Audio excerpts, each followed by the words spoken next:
Dingo, is that you? Yeah, hang on. Okay.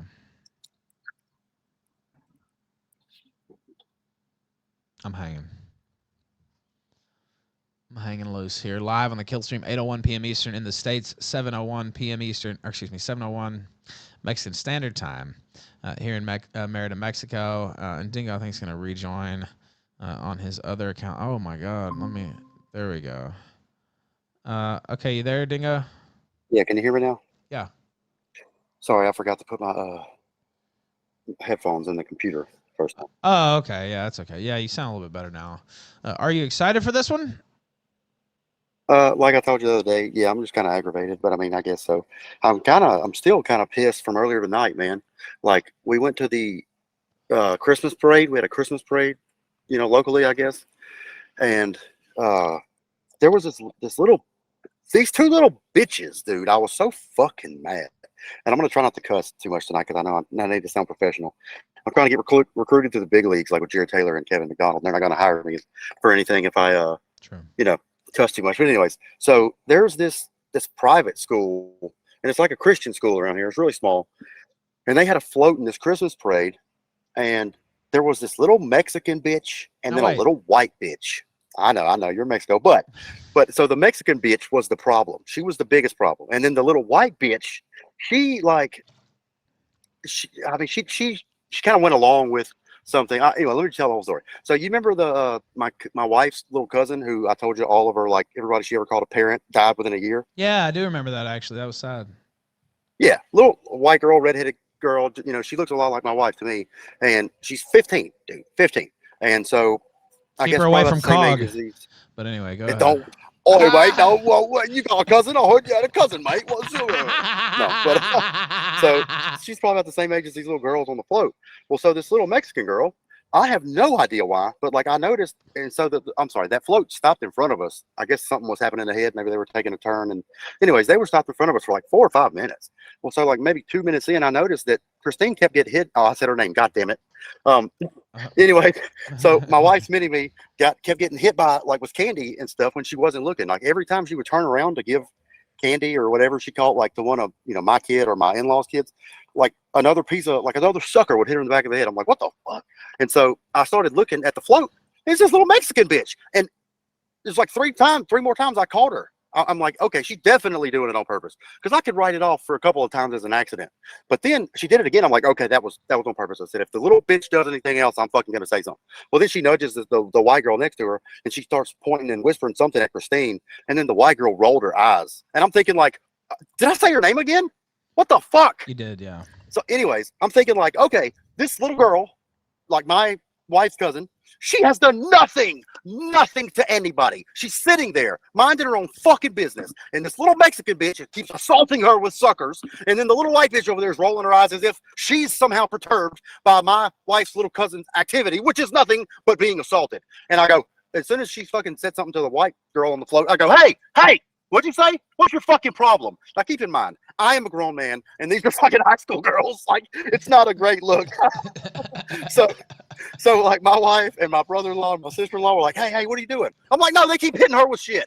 And they're like, calm down. I'm like, no, I'm not going to calm down. And so then like one of the adults that was walking beside the float goes, what's the problem? And I go, that little bitch keeps throwing stuff at my niece. Anyways, so I was fucking mad. It got solved, and the dude made her apologize, which I was very happy about. But then I realized like there's something very dangerous about anger, because like I stopped. One sec. I stopped at $3. Any street who shitting cares? kids I'm in gonna the finish story, this. Dingo? Cog said any street shitting kids in this story, Dingo. That's what. No. Okay. Not at all. No, Cog. You can zip it back up, Cog. No, but and so like I was stopped by Smoothie King on the way home, and I'm getting a Gladiator 32 ounce extra scoop of protein, like I always do, strawberry by the way. And then like there's two lines at the Smoothie King, right? And so there's two ordering things. It's one line, right? And so anyways, this guy who ordered after me in the line to my right, like I should have gone, and then he should have gone. Well, he tries to scoot in front of me, and I threw my hands up like it was a big deal. Like, what are you fucking doing? And I'm like, why did I do that? But I realized, dude, it's because I was so mad from the whole like parade thing. I'm like, okay, I've got to I've got to not get mad, because like it's hard for me to not to get unmad. Apparently, you know what I mean? Yeah, I know what you mean. I've had that happen. Now, AidenProjects just joined us. How you doing, sir? I'm good. How's my audio? Oh, you sound good, man. Yeah, you sound good. You sound a little Jewy to me. Now, Maybe wait, you can hold fix that. on. Wait, Dingo, hold on. Before we get into the festivities, AidenProjects has been on the show a few times, but introduce yourself for those who don't know you, and I'll let Dingo introduce himself, and then we'll go into it, even though they know him. But Sure. Yeah. I'm an on again, off again YouTuber. I enjoy doing like political debates occasionally for fun. And I'm on Twitter sometimes. Yeah. okay, That's good. What about you, Dingo? Give a little introduction, and then I'll let Aiden start because I think that would work better. But go ahead, give yourself a little introduction, Dingo, even though we were just talking to you about. Okay, well, let's see. I am one of the best minds of the century, of the millennia, some people said, but I definitely agree with century. I started doing this whole pro-white thing publicly around 2017. The Jews and blacks keep trying to ruin me, but they can't keep me down. And that can be the same exact thing for all of you white people listening. They don't have to win. They don't have to win. Be proud of yourself, love your own people, and stay away from the you-know-whats, and we can do this thing.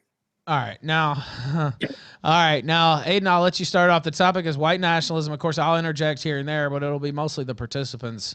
And I may have a question, or I may break you guys up if it gets too crazy. But we'll go ahead and start off again. Topic white nationalism. Go ahead, Aiden. Yeah. Sorry, just to clarify real quick, we're speaking in the American context, right? Yeah, we're talking about America. Although it may I told you this, it may drift into international. Okay, but no, that's fine. I think the America is the main focus. Yeah.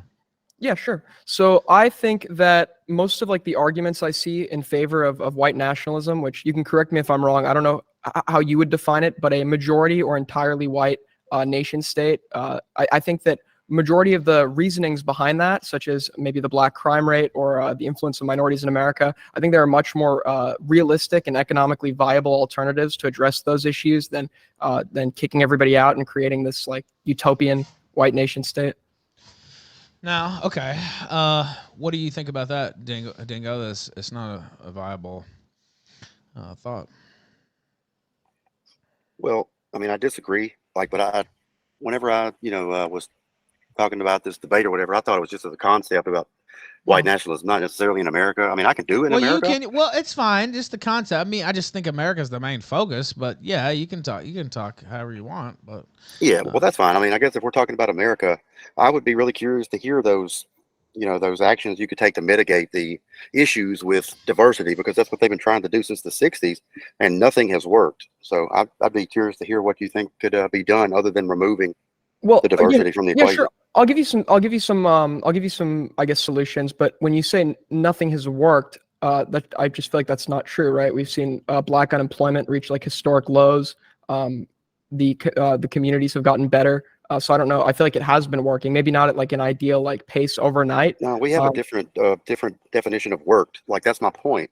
It's nothing that they keep doing is good for white people, right? Like, white people are my only concern. So whenever the black unemployment rate goes down, the white unemployment rate, necessarily goes up.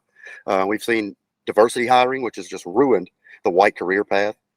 We've seen the Fair Housing Act that Obama passed in 2011 that has ruined white neighborhoods. So yeah, black people are moving up. I agree, but that's not working to me. That's screwing us over. And how so? How would that be screwing you over? Like, because diversity plus proximity equals conflict, and there's not a single example of an exception to that rule throughout history, and that includes modern day America. Where like you mean there's not a single exception where ethnicities have been able to coexist without conflict? No, not ethnicities, races. Races, okay. And you would say the races are, you break that down into white, black? I'd say whites and blacks at the very least are a different race, wouldn't you? I mean, I guess I feel like that's kind of arbitrary classification. What would you? It's not. It's scientific. What do you consider white? Yeah, I'm not going to do this with you. You know what white is? No, I actually don't. I'll tell you one time, and it's going to be at European. It's just a stand-in word for European. Simple. You could just do the same thing with yellow and Asian. You wouldn't be confused at that, would you? So are Mexicans white? Do you think Mexicans are white? I mean, by your definition, yeah. I mean, what percentage of European would be white? Yeah, most Mexicans are mestizo. They're of European indigenous admixture. Are Blasians Asian? Are Blasians Asian? Yeah. Yes. No, they're not. Yeah, they're mixed race, but they're Asian. Yeah. They're not Asian. They're Blasian. They're mixed race. Okay, that doesn't mean that doesn't mean they don't have Asian That DNA. means they're mixed race, bro. Okay, so what percentage of DNA would somebody have to be considered white?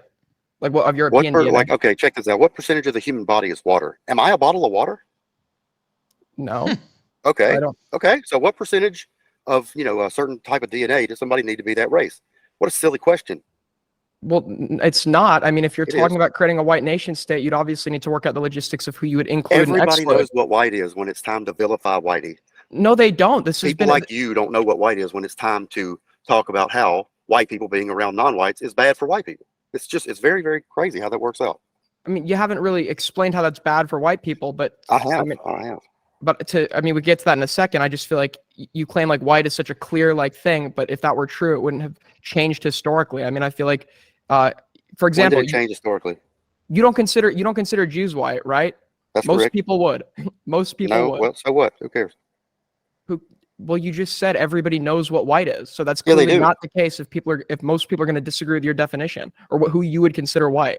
Well, I mean, it's really handy whenever you bring up Jews. I'm glad you did. Like, Jews are a race with their own ethnicities inside it. That's why you could take a 23andMe test and find out what your race is, Jew, and what kind of Jew you are, right? Mizrahi, Ashkenazi, Sephardim, whatever. Like, these are not good examples. You're proving my point. Well, no. So there are some sites where Jews can take DNA tests and it won't say Jew, right? It will say what parts of the world they come from, right? To classify somebody as a percentage of Jew, they look for specific genetic clusters, and the majority of the Jewish maternal lineage is European, right? Ashkenazi Jews are predominantly European. So by your definition, Jews would be considered white.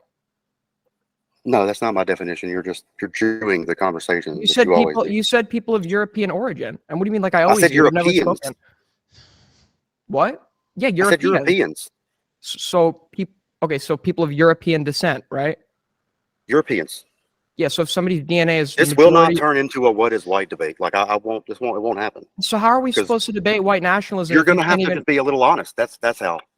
How am I being dishonest? I'm trying to figure out. Everybody knows what white is, and if you're saying you don't, you're being dishonest. Okay, how can you say everybody knows what white is, but at the same time you just conceded that most people would disagree, or you would disagree with most people that Jews are white? So clearly there is some disagreement as to who is white and who is not. Because I disagree with you that Jews are not white, you're saying that everyone doesn't know what white is. That's stupid. I mean, they don't, right? Like they do. Historically, there have been groups included and excluded from this definition. Like what? Italians. Wrong. Spanish. No. Wrong. No. Not at all. When were they excluded? During like the whole time where they were perpetuating like the myth of like the Nordic race, Spanish and Italians were excluded from that. White is a fairly new group. What year was that? I don't know the specific year off the top of my head, but I would venture to was guess probably early 20th, late 19th. I have no idea what you're talking about. You've no idea what I'm talking about? No. You've never heard of like the grouping of like the Nordic race? No. Okay. Maybe. Here's what I do know. What I do know is that the very first Immigration Act of America was passed in 1793, right? Very shortly after the Declaration of Independence. I mean, not even 20 years later. I'm sorry. 1793. And it granted citizenship to all free white persons of good moral character. It was the first time they used the term white in a major governmental document in America. And who did they let in? They let in everybody from Europe, didn't they? Did they? I don't think so. I don't think that was true. They sure did. Italians came right on over. Spaniards came right on over. Irish, Scottish, English, Germans, everybody came right on over. In very limited amounts, but even if I was to concede on that point, how is that relevant? Because it's a government document literally defining what white is through its immigration policy. You're saying that everybody's confused on what white is, but they had a very good idea of what white was in 1793. And it's a lot later than that now. Wait, you realize part of that Jews were immigrating too, right? A lot of Jews lied about what they are. They said, oh, I'm Irish. Oh, I'm this and that. I'm whatever. That's why they changed their last name at Ellis Island a lot. You didn't. They got gold instead of Goldstein. That's an incredibly common misconception. You don't change your name at Ellis Island, but that's besides the point. I think that, like when you say they lied, do you have any basis for that? Yeah, they talk about it themselves, how they were persecuted and had to lie to get into America. That's just not true. It's totally true. Okay. Everything I say is true, big guy. Nice to meet you.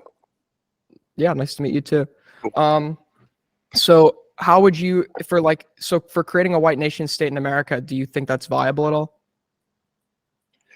I mean, I don't want to black pill anyone, but I kind of feel like, it's over for America, to be honest with you. But I mean, if we were going to like survive, that's the only way we'd be able to do it. What would indicate that it's over for America right now? Just the overwhelming presence of non-whites here at this point. That's what you consider over? Like, I mean, we have a quality of life that's unprecedented in human history. Our lifespans are going up. I mean, Measurehead said $3. If white isn't we have a pretty good over here. Jews are European, does that mean I can say BN blank? Go ahead. You keep talking. Don't say that, super chatter. Go ahead. All right. Well, my mom just got back with my oldest kid. I might have to go say hey to him in just a second. But I mean, yeah, like it's funny that you mentioned the lifespans, because you realize that every racial group in America has a longer lifespan than it did 10 years ago, other than white people. Did you know that? A longer lifespan than white people? Yeah, life expectancy has gone up for everybody in America but white people over the last decade. Did you know that? No, I don't think that's true. That is true, big guy. Do you have I mean, I hate to be that guy, but like, where are you getting that from? You're going to be that guy. That's fine. I can find it for you. Just give me a I'm second. sorry. That just sounds like factually incorrect. But while you're looking for that, the real world, bro. Okay. Well, while you're looking for that, I mean, you're saying that it was so clear back in the 1700s who was white and who wasn't, but I'm looking at some of the writings of Benjamin Franklin right here, and he grouped people into white, swarthy, colored, and he did not consider French, Germans, Russians, and Swedes to be white. He considered it to be the English and the Saxons. Yeah, but they all came over as immigrants, didn't they? So did the Jews, and the Jews didn't lie about it. They had to lie about it. Yeah, they did. But they were open about it. Franklin, even if you look, okay, go ahead. No, they didn't lie about it, right? They were pretty openly Jewish in those times. I mean, even if you look, I mean, are you like a Confederacy fan? Like, Not they really. were pretty open. Oh, okay. Well, they were pretty open about it then. They were like, they did not lie about it. They were very open about it. Okay, hey, I'm gonna have to go say bye to my mom real quick. I'll be back in like 3 minutes. Okay. Okay, that's fine. Okay. Now while he's gone, you were talking about Jews being white. I mean, I'm not the opponent, but what do you think? Do Jews consider themselves white? I know there's some disagreement there, and I've seen sometimes they say they do, and sometimes they say they don't. I mean, it depends on the Jew, right? Like, that's honestly, I mean, Jews don't get to classify what they are. It comes down to science and how they fit into society's structures. And unless a Jew like explicitly is like wearing a Star of David or something, most of the time they fit into white social structures, and they are treated as what we would consider white. And yes, Ashkenazi Jews are predominantly of European descent, even if they don't consider themselves to be, and consider themselves to be something else, which honestly is just like Zionist rhetoric to justify that they have a land in the Middle East and it belongs to them, whatever. They're predominantly European. They were in Europe for what, 2,000 years. They mixed with in northern Italy. They took the Jewish men took Italian wives, so that's why today majority of the Ashkenazi maternal lineage is European. So you don't feel like they're a distinct race? No, I don't. I think they are a mix. I think they're a mix. All right, now we're waiting on Dingo to come back. He had to step away for a second to talk to his kid. Okay, now he's back. All right, pick it back up. I was asking him a couple questions about the first part there, but go ahead and pick it back up, Dingo. Okay. Well, I mean, it's just, I knew this was going to happen, especially once you told me that, or once somebody told me that this guy was Jewish, that he was going to do this. Like, they always do this. What even is white? Like Ben Franklin said Germans were swarthy. What even is white? You're here to debate whether white nationalism is good or not, right? Well, it's viable or not. Now you want to say white's not even a thing. Well, if you think white's not a thing, like, you just need to leave, and I'll fucking talk to somebody who knows that it is. Okay, so you're kind of coping like really hard right now. I mean, I'm really just not. I mean, you're being retarded. If your position is pro-white nationalism, I'm just trying to see what you would consider white, and then you cited the 1700s as an example of why it was so clear and so obvious to everyone who was white and who wasn't. And I'm showing you that writings from one of the founding fathers of this country. It's journal writings. He wrote that in his journal. I know exactly what you're talking about. But whenever it came time to let with this group or that group into the country, he put his name down to let those same people that he was talking shit about in his private journal into the country. So They like, also you can let bring this people up all day, man, but I'm telling you, I've been getting Jude since 2016. It's not going to work anymore. Like, You've this been is getting- Jew 101. I'm What is- past that. I got a PhD in this shit. Let's move on. Really? I didn't see that class on my list of options in college. I think that, I mean, Everything in college is that. okay, G 101. Well, I mean, there's 102, there's 201. So what do you, You know how it goes. if you can't define what white is, what do you want to move I on to? can. You can't. You're the only one having a problem with it. So if you can, why can't you give me a definition? I'm not playing this game with you, Jew. You can do like the posturing, like, oh, you're Jewish. It's like not the, posturing. but at the I'm end of just the telling day, you, like the fact of I'm the not matter is, playing this we're game having a with you. debate. Okay, so you're just not going to support your own argument? That's great. I'm not going to play this game with you that I have to prove the existence of a fucking people that you know exist. Exactly. I'm not going to do that. No, I don't. I actually don't. That's why. So they don't exist. So there's no racism in the world, right? Because you only blame white people for racism, right? I blame white people. You know who's white when it's time to call somebody a racist, don't you? No, blacks are incredibly racist. What do you mean? What's a black? What is black? People of predominantly African ancestry. Wait. How much African do you have to be black? I would say maybe around 50% or over. What if I disagree? What if I say it's got to be 75? Then you're entitled to do that. So and then now there's a disagreement that's on what kinda- black is, yeah, so but it that's doesn't even exist, right? that would just be like a non sequitur. You'd have to argue for that conclusion. Why would it? Why would you want to up it to 75? What would be the reason Yeah, but behind that? if you and I disagree on what black is, then black isn't a thing now. You won't support your argument. What do you mean I won't support my argument? Tell me why 50% is the cutoff. That's what I would generally put it around because I feel like You would got a study for that? I hate to be this guy, but do you have a study for that? You're asking for my opinion. You're not asking me to cite a factual basis, or you're not asking me for what's actually considered black or not in like census data or whatever. I think it's self-identifying, to be honest. But I'd say if you're visibly black and are treated as such due to being of African descent, I think it'd be safe to call you black. But if I had to guess, I'd say around 50% is where that point hits. Cool story, bro. Like, see, nobody gives a shit about this. Everybody knows what black people are. Everybody knows. So Everybody knows what white people are. So my friend, he's got one black grandparent. You would He's never a know. room. Okay, but I don't think anyone would call him black. I wouldn't call him white either. He's mixed race. Predominantly European, right? He's mixed race, dude. Come on. He's 3/4 European. Yeah, that's great for him. Okay. So He's okay, not so, white. $1 on Rumble. so you think white Dingo has to be W. 100% European in order to be white? No, but it has to be like overwhelmingly, retardedly overwhelmingly, like 97, Yeah, like 98%. 3/4, like 3/4. That's not retardedly overwhelmingly. 3/4 is pretty overwhelming. No, it's not. It's a quarter away from half. A quarter away from half. Dude, you're being really pedantic. I mean, do you want to debate No, I'm just- white nationalism or not? Yeah, we Because I'm about to shut down on you. I'm We just can. not I'm going to just do this with asking- you. Hold on. Go ahead. Am I okay? Okay, like maybe is my line of questioning here like really like off base? Like I feel like if we're gonna argue like what Yes. if I feel like if we're gonna argue for the creation of a white nation state, the least you should be able to do is define what white is. You can't have. do that. You haven't. I've explained to you why you're European. European. So under that definition, Mexicans, Jews, No, they're not European. They're literally Mexicans.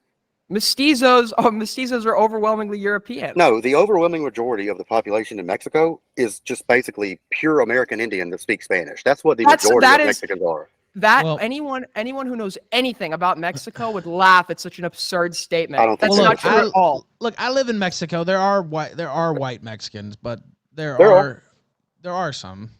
Yeah, I mean the ruling class is mostly white in Mexico. Right. Yeah. There are white Mexicans, but but there's a lot of brown. Yeah, but the Mexicans. vast majority are not predominantly indigenous. That's just not true. Yes, they are.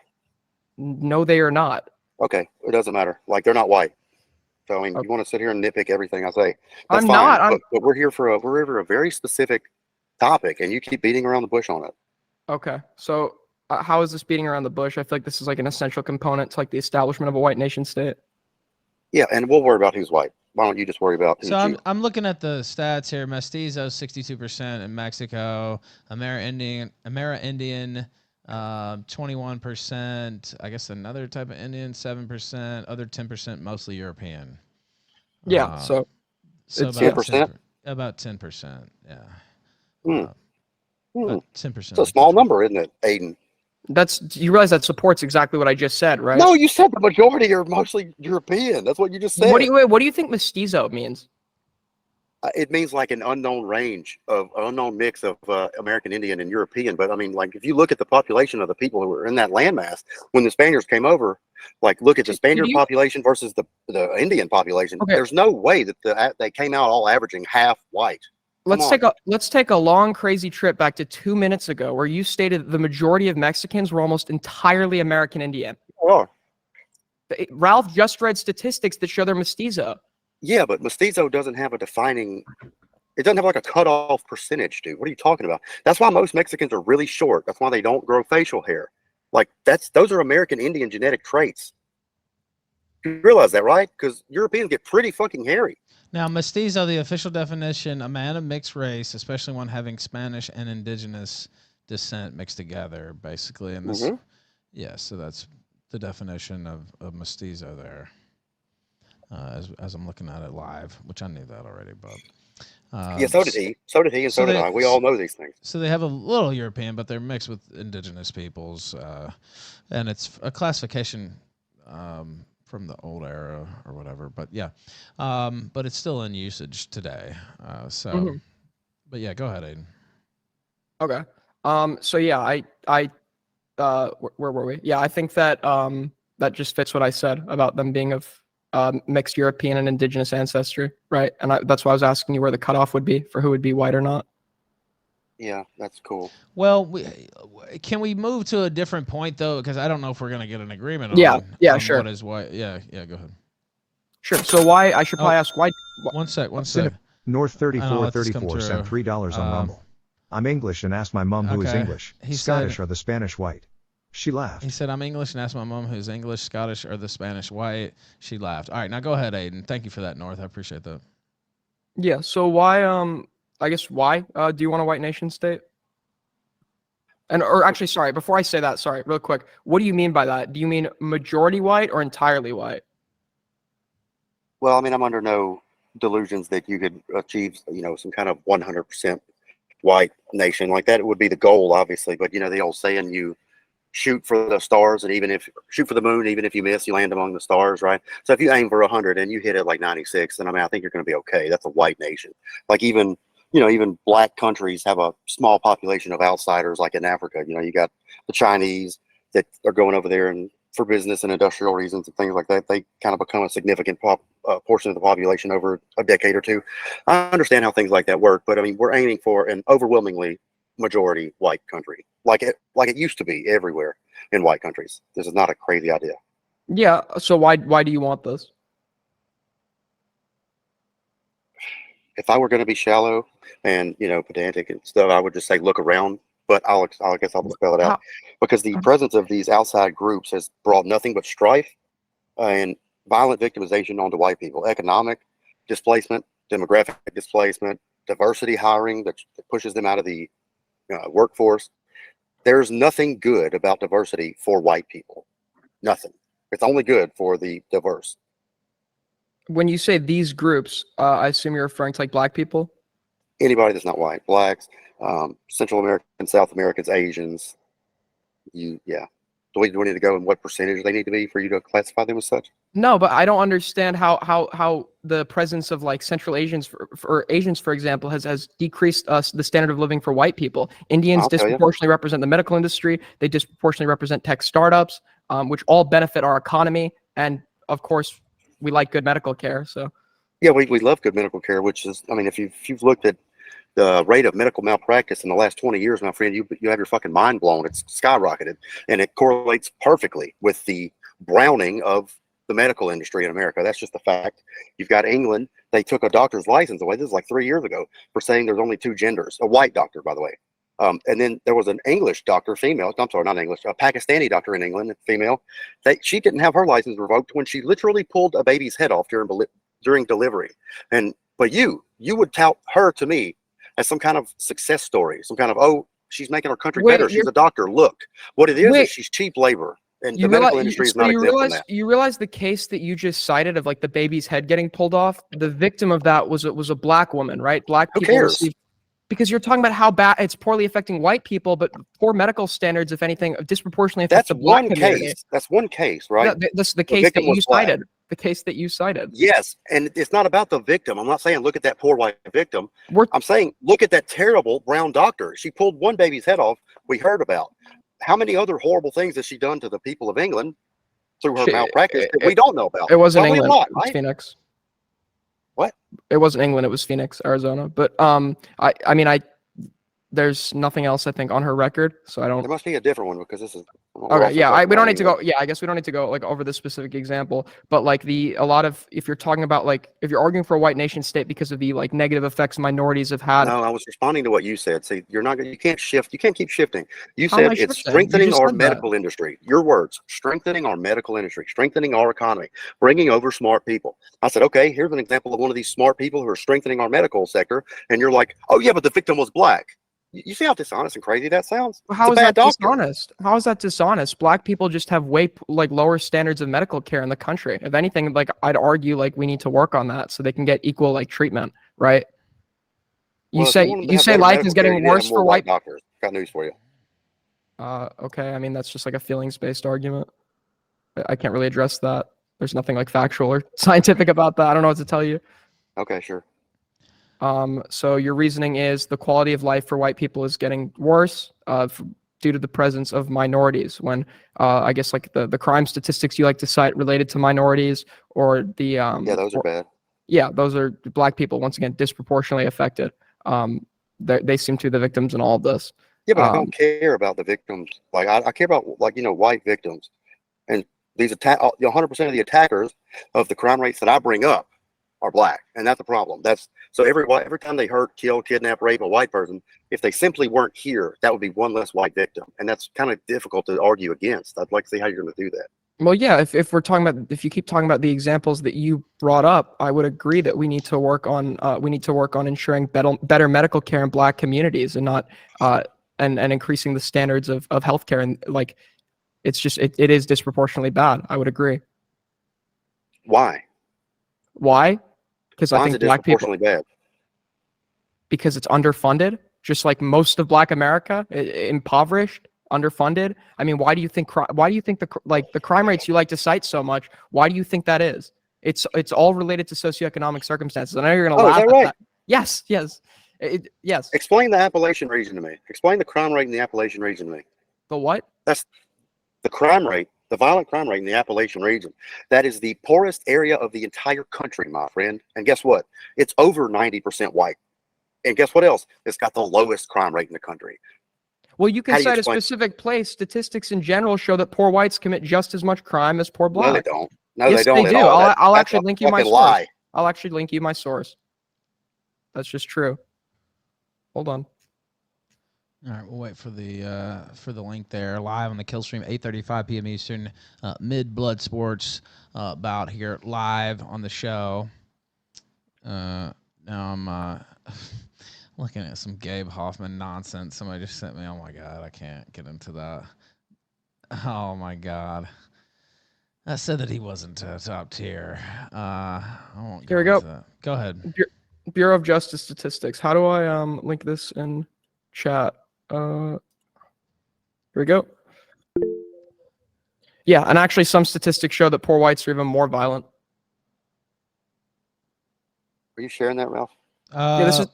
Let me pull it up and I'll send it to you, Dingo. Did you put it in the chat?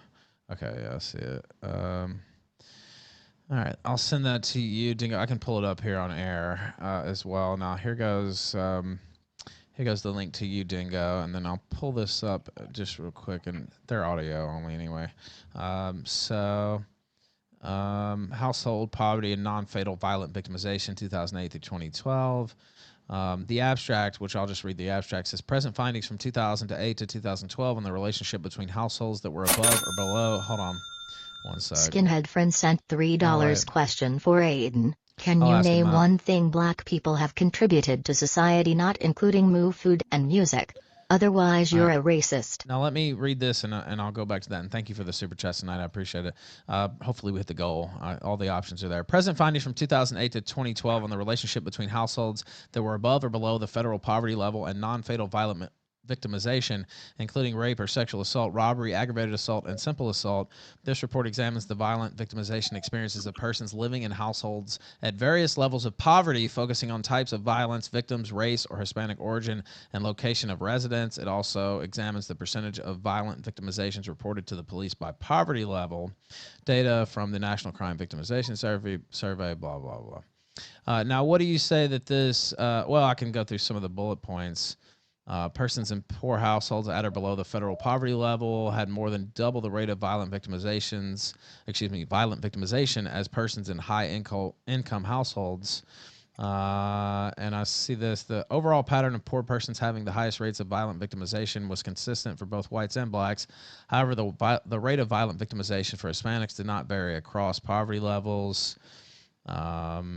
Poor urban blacks had rates of violence similar to poor urban whites, is what the last bullet point there says. I guess that's what he's getting at. Now, Dingo, respond to that, and then I'll ask that question. Respond to what? Well, just the link and what he said there. Do you put any stock in it, or do you shoot it down? No, I don't. I didn't see any graphs or anything like that. What they can say, like, oh, they had similar rates. Like, what are the rates?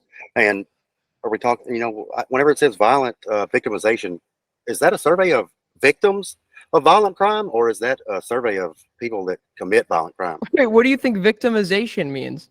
Well, I mean, there's the race of the victim, then there's the race of the perpetrator. So I'm trying to figure out if that was stats on the rate of victimization or the rate of like criminality. Two exact polar opposite things. It's obvious. It's very clearly about the rate of criminality. Are you reading the document? No, I'm not reading the document. I was looking at what Ralph was showing. Yeah, which is the document. Yeah, it's that same document. And I got a DM says it's about victims of violent crime, not about perpetrators. Yeah, I mean, that is what it's about. Okay, so wow, so it's almost like I was making sense, huh, Jew? Crazy. What is this like? Okay. Do you really not understand the difference? No, this clearly also talks about perpetrators. You just tried to Jew me live on air. Caught you. No, you can read the actual paper. You sent me a okay, survey of violent victimizations. I hear this one a lot. What is Jewing, out of curiosity? What you just did. Which is what? Deception. How is there deception? You can read the entire full report. They talk about perpetration. Oh, wow, yeah, that's convenient, right? We're sitting here trying to debate white nationalism, which you won't let get started because we have to decide what percentage of what makes you what race. Now you just sent me a fucking like falsely highlighted or falsely represented study that's actually on the victimization, okay, not the criminals. So Ralph, what you just read is the abstract. Do you see in the corner? You can click on full report. I know you can't scroll through it because it's like 20 pages long, but they talk about perpetration statistics in addition to victim statistics, which is how they reached the conclusions that they had put in the summary. Right? This is not Jewing. You can literally look at the actual like full report, and what I'm saying is very easily verifiable. I know maybe you don't have time for that, so you can just admit that instead of saying that I report at us. Like, you should tell us what page and paragraph to look at, right? You should have your sources ready, not like, hey, read this report. How is this? What the fuck? This is they literally put everything, all the key. Do you know how you read a study? Right? They'll do an abstract and a summary, so you don't need to read the entire thing, and they'll show the key findings and bullet points. Well, that's why I read the abstract there. Yeah, I mean, that's what the abstract's for, so you don't have to read the whole thing, basically. Yeah. Or they don't give you the whole thing. Some of these sites don't give you the whole study. They'll just give you the abstract. Yeah. So I mean, do you not read studies a lot, Dingo? I can't read. Yeah, I'm real dumb. I don't know. I'm very unfamiliar with you. Mm-hmm. Okay. Yeah, I don't know. I don't know what to tell you. The findings just show what I had said. Do you have any counter to that? Yeah, I do. I mean, do you want to go back to the life expectancy thing, or do you want to jump right into this crime stuff? I mean, it's just crazy to me that you have to have like the fact that white people suffer criminally at the hands of violent blacks. You have to have it shown to you on a paper. All you have to do is look around. You know what I'm saying? Like they burned down like half of the fucking country 2 summers ago. Do you remember that? Remember how many white people were killed on TikTok streams? Do you remember that? A lot of black people too. David Dorn. I don't care how many black people, like in addition to the white people I'm talking about. I'm talking about white people. And who did it to them? Black people. I don't care how many black people also got caught up in it. I could give a shit. I care about 2 things: the assailant and the victim. That's all. when you look at like videos of Antifa and stuff, like you realize the vast majority of these people are white, right? No, I don't think that. And I'll tell you why I don't think that. Because the three people that Kyle Rittenhouse was forced to defend himself against, who we would all classify as Antifa, even you, I think, would have to admit they were Antifa. They were all Jewish, all of them. So no, that's just not true. That is true. What are you talking about? Okay, are you talking about Rosenbaum? Because his last name is Rosenbaum. He's Jewish. He's Jewish. Then the other one who got his arm shot is Jewish. And then the skateboard guy is Jewish. Wait, Grosskreutz? So you're talking about what do you think that is if not Jewish? Grosskreutz. Well, I mean, really, that's German. German. Wait, that's literally German. That name that name is literally German. Do you think Alfred okay, I'm just gonna put a name out there. Are you saying that Gage Grosskreutz is not Jewish? Okay, Alfred Rosenberg. Do you think that guy's Is that Jewish? What you're saying? Wait, do you think Alfred Rosenberg is Jewish? We're talking about three people. Wait, do you think a guy named Alfred Rosenberg is Jewish? You asked me a minute ago what Jewing is. It's can you just answer my question? Do you think a guy named Alfred? No, I'm not going to answer your question. We're going to stick to the topic. These three people are Jews. No, it's not. You're trying to weasel out of the question. You're being very picky about it. You're being very sneaky about it. You're Jewing me. So can you just answer my question? Would somebody called Alfred Jewing who? Answer the question. So if you're Kyle Rittenhouse had to defend himself against were Jews because of their last name, right? Because they're Jews.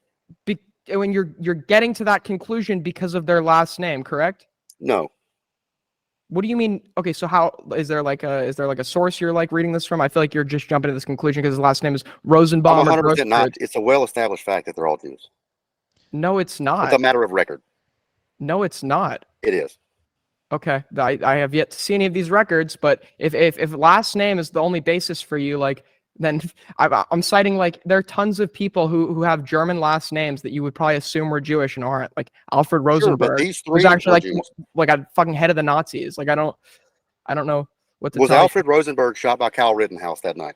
He wasn't, but I'm trying to explain. Oh, he wasn't. I'm trying to explain how silly. I'm trying to explain how silly establishing ethnicity on the basis of Judaism is. That's not what I'm doing.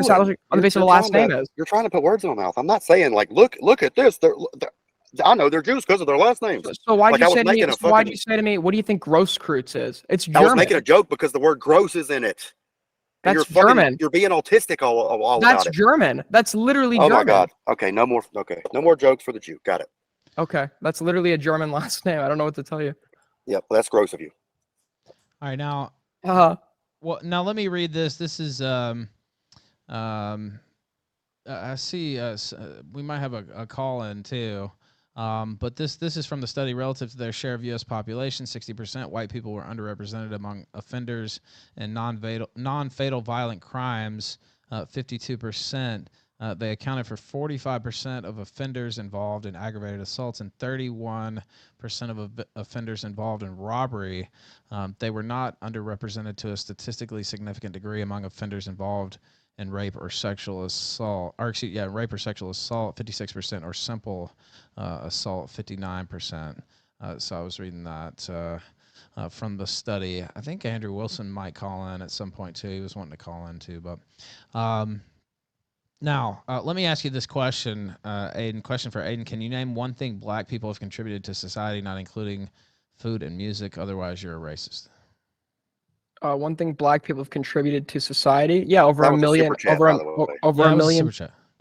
Yeah. Over a million stepped up to help our country fight in World War II, contributing to the war effort. Yeah, that's a huge contribution. I would say that's a huge detriment, as a matter of fact. Are you a neo-Nazi? They help that's a stupid word. They help make sure the good guys lost in World War II. Keep selling them to me. The good guys? For somebody that loves white people so much, you're okay with do you consider Polish people white?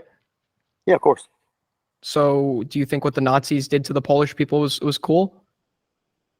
Certain parts weren't. I mean, cool. Do you consider the Russians and Slavic peoples white?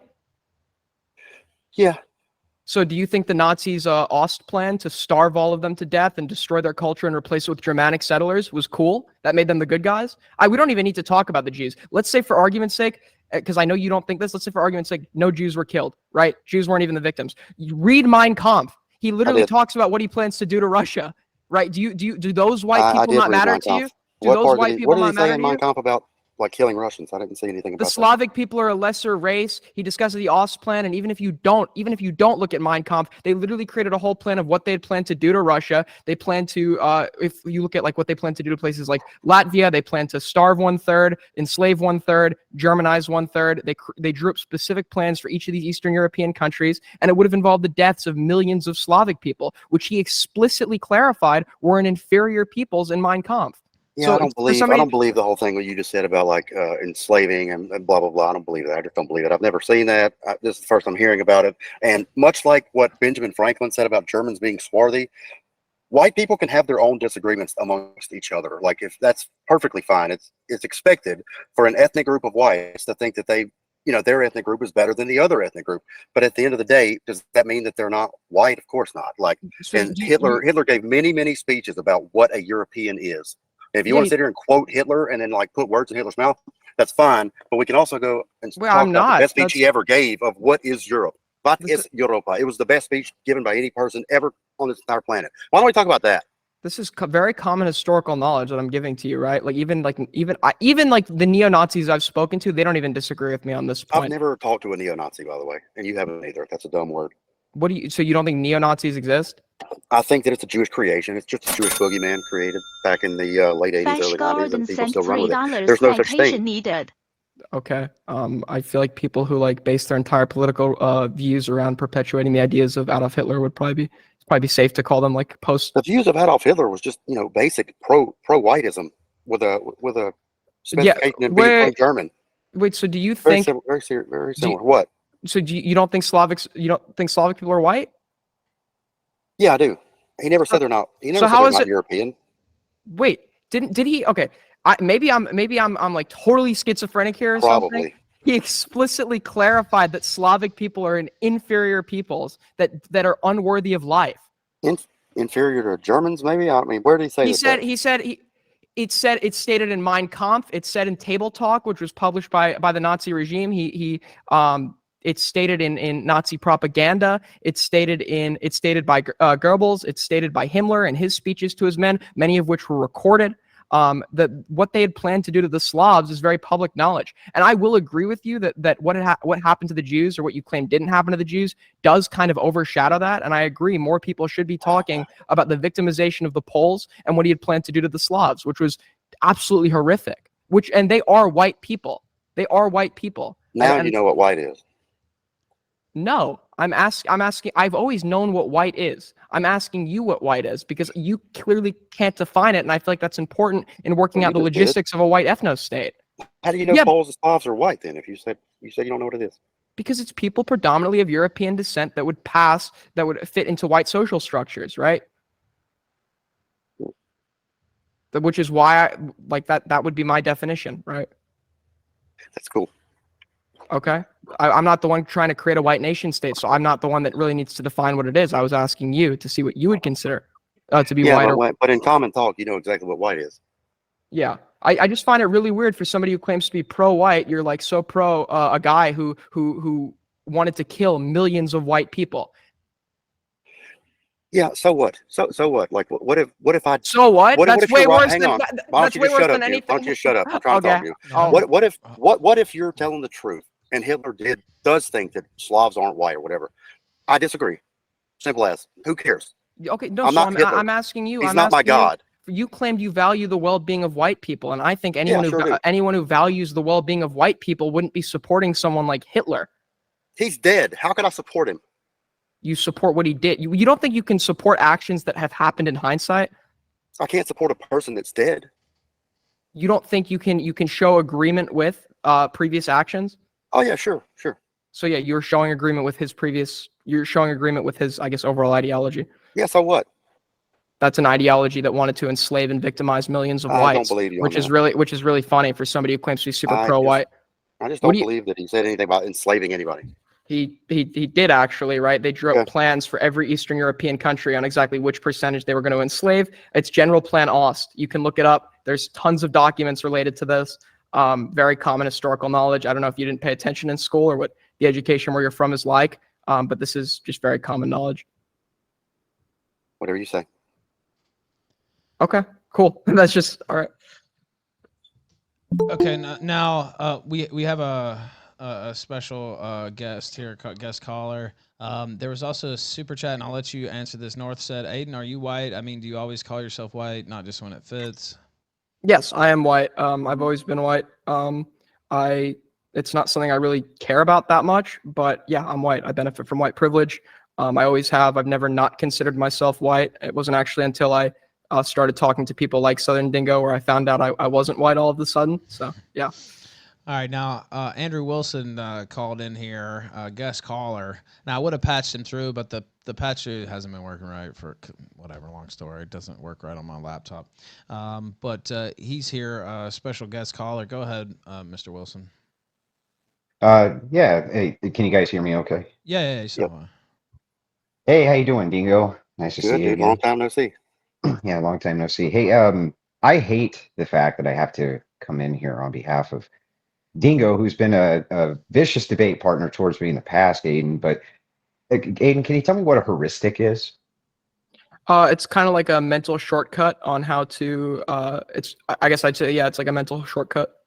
Yeah. So if an officer picks up his radio and he says the suspect's heading southbound on foot, black male, approximately 5'5", is he using heuristics? Flash When he Golden says sent black. $3. You have seen Yes, Dingo's yeah. face dogs. Now Yep, we he need is. to know. And Check is that out this heuristic Aiden.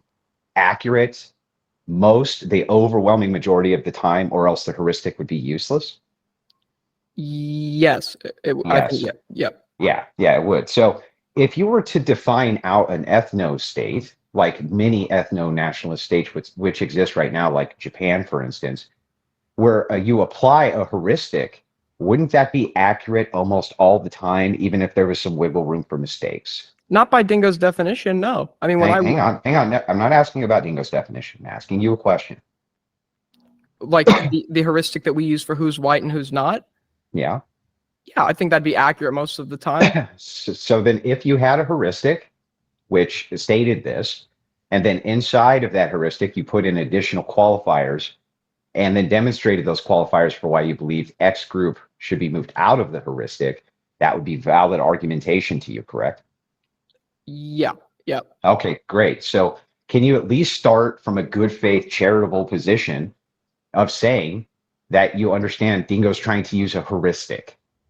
He's trying to use a heuristic, but I feel like under the definition that he kind of gave towards that heuristic, I feel like a lot of people that he doesn't consider white would fit in there, and I feel like he hasn't really properly argued for adding the qualifiers that you're suggesting should be added. Yeah, but he only seemed to have one qualifier for the heuristic, which is that he wouldn't include, I think he said Jews, right? And Mexicans.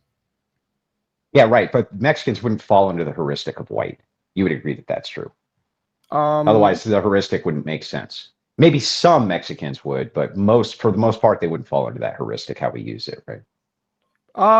Maybe. A lot of the Mexicans. I mean, most. I mean, so if I say a Mexican guy, right, I'm using a heuristic even in that sense, and the thing that comes to your mind is not the same heuristic as when I say a white guy.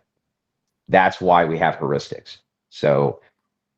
So like even you adding that as an addendum, so you add as an addendum, well, wait a second, what about Mexicans though? That actually doesn't make sense because that would void the heuristic in how he's using it. So the only real qualifier that he really has to demonstrate to you is why he would remove Jews from the heuristic, right?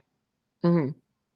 Yeah, so I think that that's a fair criticism on your part, but I also thought it was pretty kind of disingenuous of you to just kind of apply away the heuristic, which is what he was after. So, okay, yeah.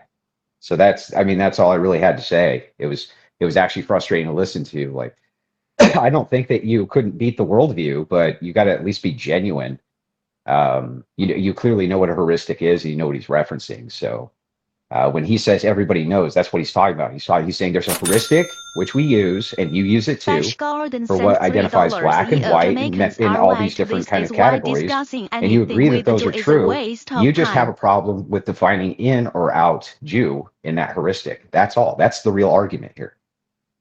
I guess. I mean, yeah, probably. Or yeah. Yeah, that's the real argument. So anyway, I'm going to shut the call down. I mean, I'm going to leave the call or whatever. I'm just saying, like, don't be a fucking disingenuous fuck. That's all. Just saying. Thank you, Mr. Wilson, for calling in, man. I appreciate it. I hope you're having a Merry Christmas. Excuse me. All right, let's guest caller. I don't usually do that, but you know he's a fellow streamer, and so he was messaging. No, I like him. Okay, cool. All right, good. Now pick it back up, gentlemen. Or do you have any any further response to what he said there, Aiden? To what Big Papa Fascist said? Yeah, I think he made a good argument for why it would kind of be like a disingenuous line of questioning. So even if I concede on, okay, yeah, we could define like what white is and what white isn't.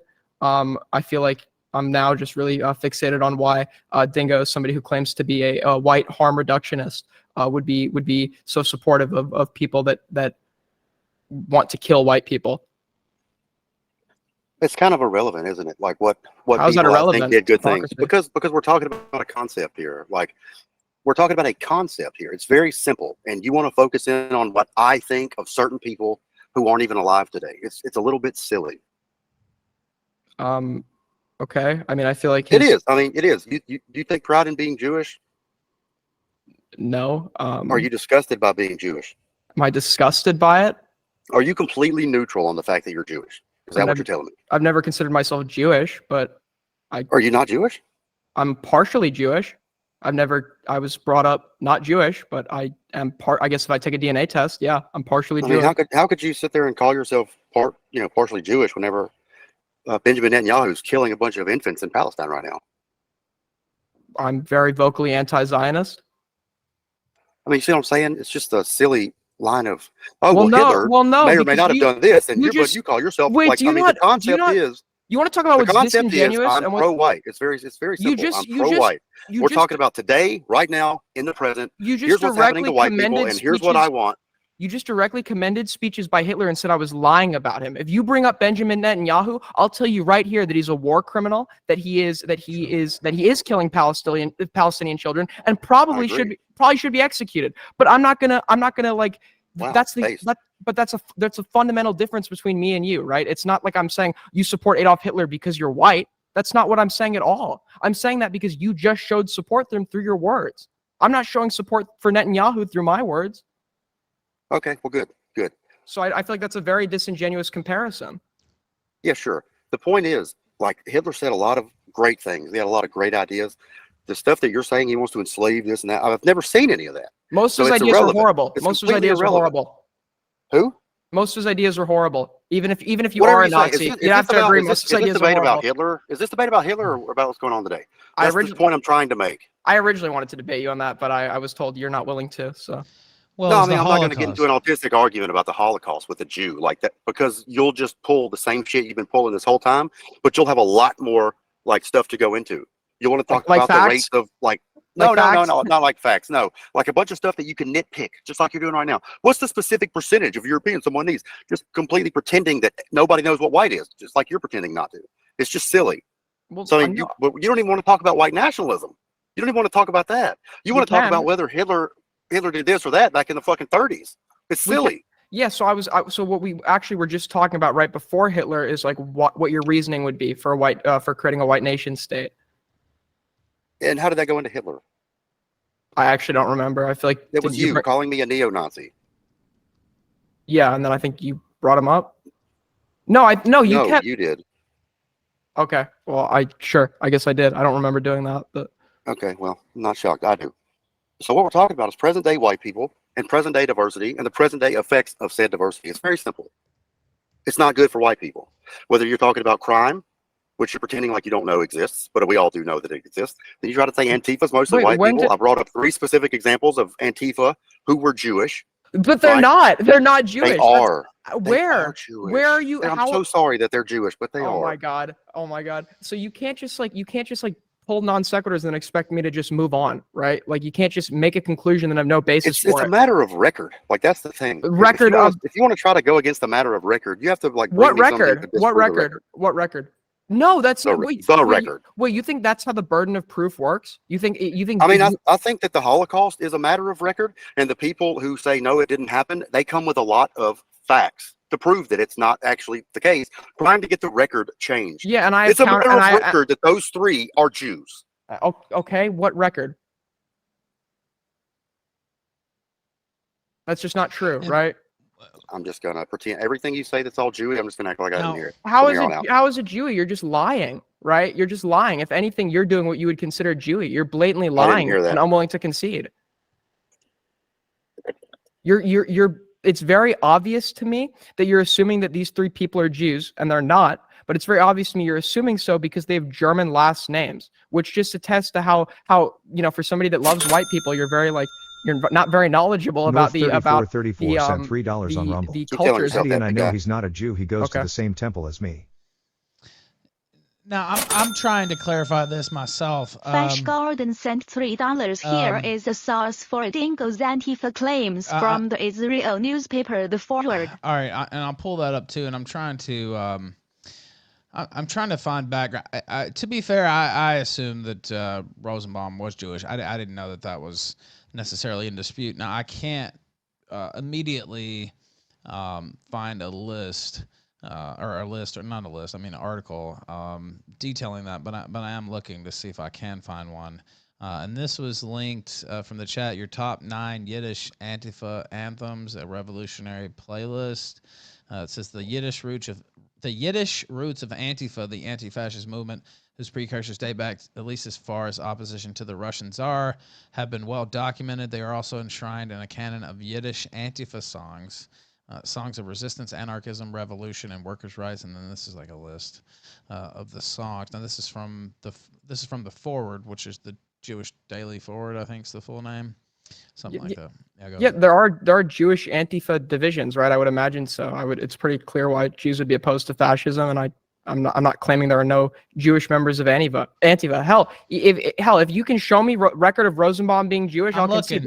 I'm looking. Yeah, but go ahead. I mean, like I said, I just assumed. Now, I guess honestly, it was kind of because of his name, and I've seen other people throw that out there, but I don't know that it's been officially confirmed. So, and I can't actually find the story right here. So, I'll see if I can find one. If anybody in the chat has it, throw it out there. But yeah, it's an autistic thing to go into, but you brought it up again, which Dingo is one of your key points when we're talking about white nationalism. So that's kind of, I guess that's why I'm going into it so much.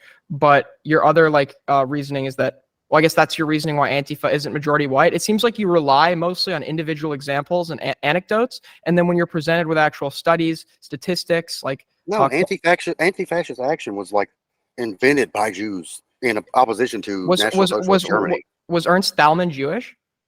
I don't know who that is. And it actually wasn't. Ernst Thälmann was the leader of the German Communist Party. He was actually the head of Antifa. And to say Antifa was not resistance to Nazi Germany, it started in the Weimar Republic with the German communists, the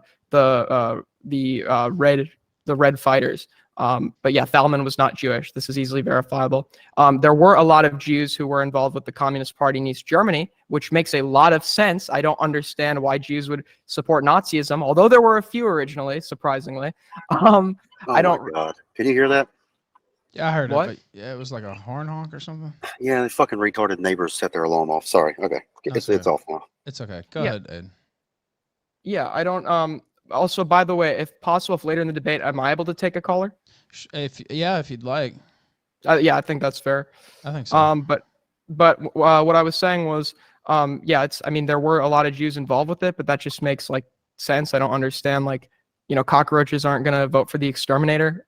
That was actually a really bad analogy, but I think it was what perfect. The fuck? That sounded like something Dingo was saying. That's what I'm saying. Anyway, go ahead, Aiden. I picked a bad analogy, but you get what I mean. Yeah, I knew what you meant. Yeah. Yeah, and if you want to bring a caller, and that's fine. You don't have to wait too much longer, maybe 10 minutes or something. Go ahead, Dingo, if you wanted to respond to that. Yeah, sure. I mean, here's what I want to do. I want to actually talk about whether white nationalism is good for white people. That's what the debate was about. This guy seems hell bent on not going into it, but I'm going to try to push it that way anyways, right? So, I mean, other reasons that non-whites in white countries are bad for white people. I mean, you've got economic displacement just out the wazoo. We could talk about the E2 visa, which is like a foreign investor visa, it's given to the overwhelming majority of people that it's granted to are from non-white countries, like Middle Eastern countries, African nations that are, Western Africans, black people, basically. You've got a lot of Asians that it's given to. Indians in Pakistan, they rank number, like, I don't know, 4 and 7, 4 and 6 on this E2 visa. The E2 visa is one of the silent killers of our white industry. Wait, That's happened. Okay, do you think the amount of Europeans trying to move to this country right now is anywhere comparable to the amount of people trying to move from the third world? Of course, visas are going to be granted. Immigration visas are going to be granted disproportionately. Yeah, but from the white world. nations aren't even on the list of people who can apply. That's my point. Once again, that right there was trying to Jew somebody. Like, you gotta stop doing that. Okay, are you just going to accuse like every counter argument of being me trying to Jew you? No, but only the ones where you're trying to Jew me. I promise you, only the ones where you're trying to Jew me. You've lied repeatedly in this debate. I don't accuse you of trying to Jew me. Okay, let's say this. Let's say that there's only 2 people in Germany that want an E2 investor visa to America. Let's say there's only 2. Well, those 2 can't fucking get it because we don't offer it to Germany, right? My point is they only allow a certain number of countries on this list, and the overwhelming majority, not just 3/4, like way more than that, are non-white countries. That's why you have a flood of non-whites coming in here, taking over different sectors of our economy.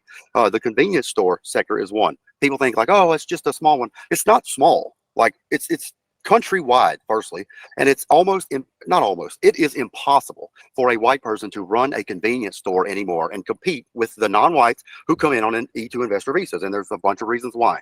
One reason is whenever the initial E2 visa holder comes over, they have to, for 1 year, they have to hire American citizens and pay them minimum wage. After that 1 year is up, they can then sponsor up to 7 or 8 people from their home country with E2 visas of their own. When those people get over here, they're under the sponsorship of the original visa holder. They have to work for that person for 2 years. And the cap that they can pay them as low as, I think they bumped it up to $250 an hour a couple of years ago. So they're sitting here. Oh yeah, and the E2 visa holder doesn't have to pay federal income tax for 7 years. So how can a white person who wants to start a convenience store possibly compete with one of these E2 visa holders that's paying their employees, let's just be generous and say $350 an hour, okay? They don't have to pay federal income tax for 7 years. Once that's out, they put in their wife's name. How could a white man compete in that industry? They can't, right? But the thing is, that has repeated itself over and over and over again in different sectors of our economy. That's why every nail shop is Vietnamese. That's why, right there. Same exact thing. Like the E2 visa is the one that none of these politicians talk about, but it's the one that has destroyed white economic power. So you're just lying again, right? In your own words, you're kind of Jewing me right now because there's nothing here that excludes Europeans. Very Jewish of you. Where you just made a blatantly false claim. You said the E2 visa excludes Europeans. They can't. No, I said that the overwhelming majority is non-white countries is what I said. Because that's the overwhelming majority applying for it. If anything, if you want more. What do you mean? Wait, no, that's just factually correct. The demand for immigration is disproportionately from third world countries. So you think that the only reason that our countries are getting browner is because what?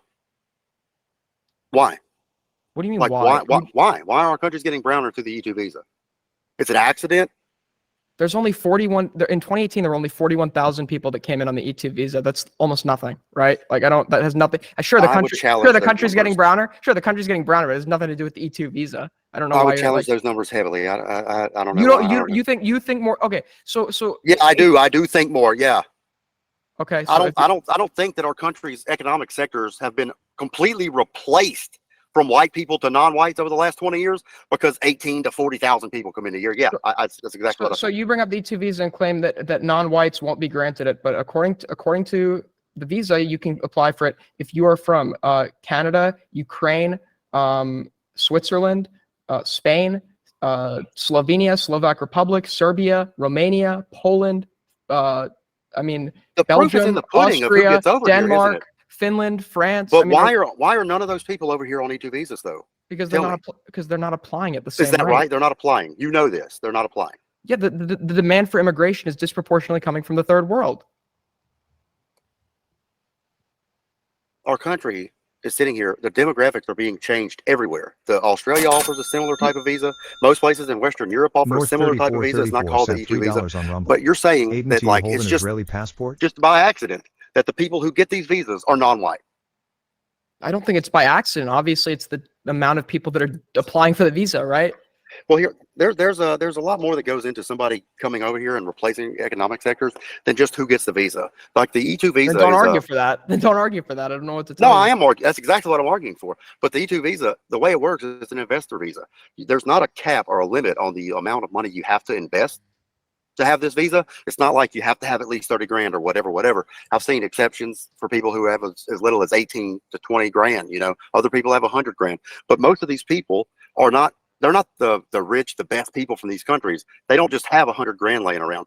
Most of them get the money for their initial investment for the E2 visa from angel investors. And if you track down where those come from, about a little less than half come from New Jersey and the other half come from Israel. So what you have here is you have Jews funding non-white people to get the E2 visa to come into white countries and replace them economically. This is what's going on. And you're telling me, don't even worry about it. Like the other white people just don't want to come here. Maybe they don't want to come here. But why is there an avenue to fill up America and other white countries with brown people to replace us economically? Why is that happening? So let's say Jimmy wants to own a 7-Eleven, right? He's a white guy, 100% European. What's stopping him from doing that? The competition from the unfair advantages that non-whites get on the E2 visa and other visas like it. Okay, you have to, once again, another non sequitur. What are the unfair advantages? Okay, what are the unfair advantages? I just went over them. Wait, you realize the top country where E2 visas are issued is Canada. Then we have Mexico, which of course not white, I guess, as we've established. Argentina, which is white. Okay. Yeah. Oh no, so wait, sorry, those are the top in the Americas. But yeah, white countries are very much granted these visas. Africa is granted E2 visas at a far lower rate than it is granted to Europeans. So your argument that it's an unfair advantage to white people is just not true. The European countries are granted these visas. Well, actually, no. Asian countries are granted it a little more than Europeans. Europeans come in second. Africa is far below that.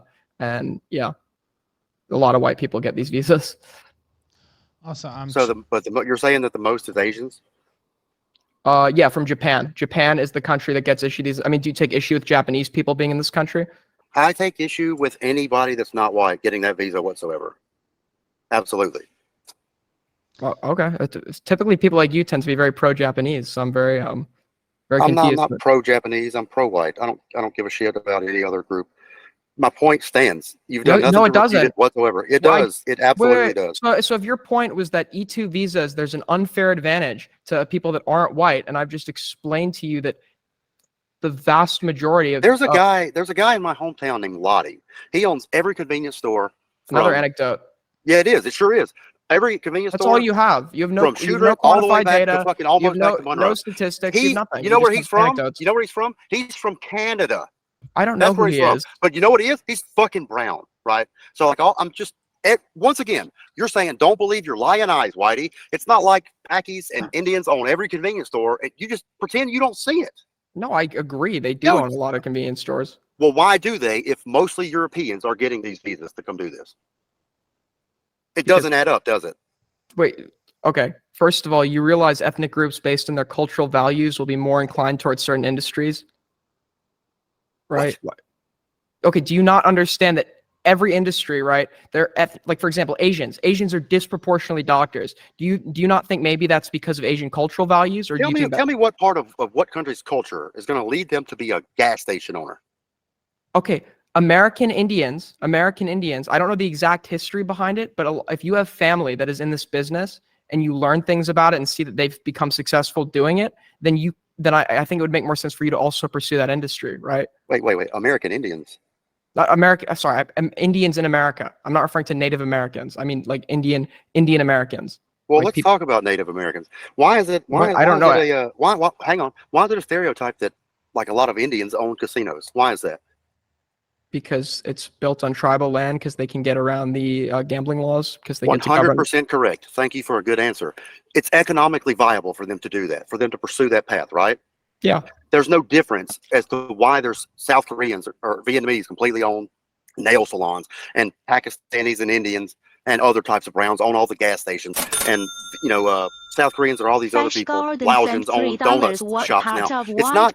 This is not a bunch of anecdotes. Like, everyone knows what I'm saying is true. You know what I'm saying is true.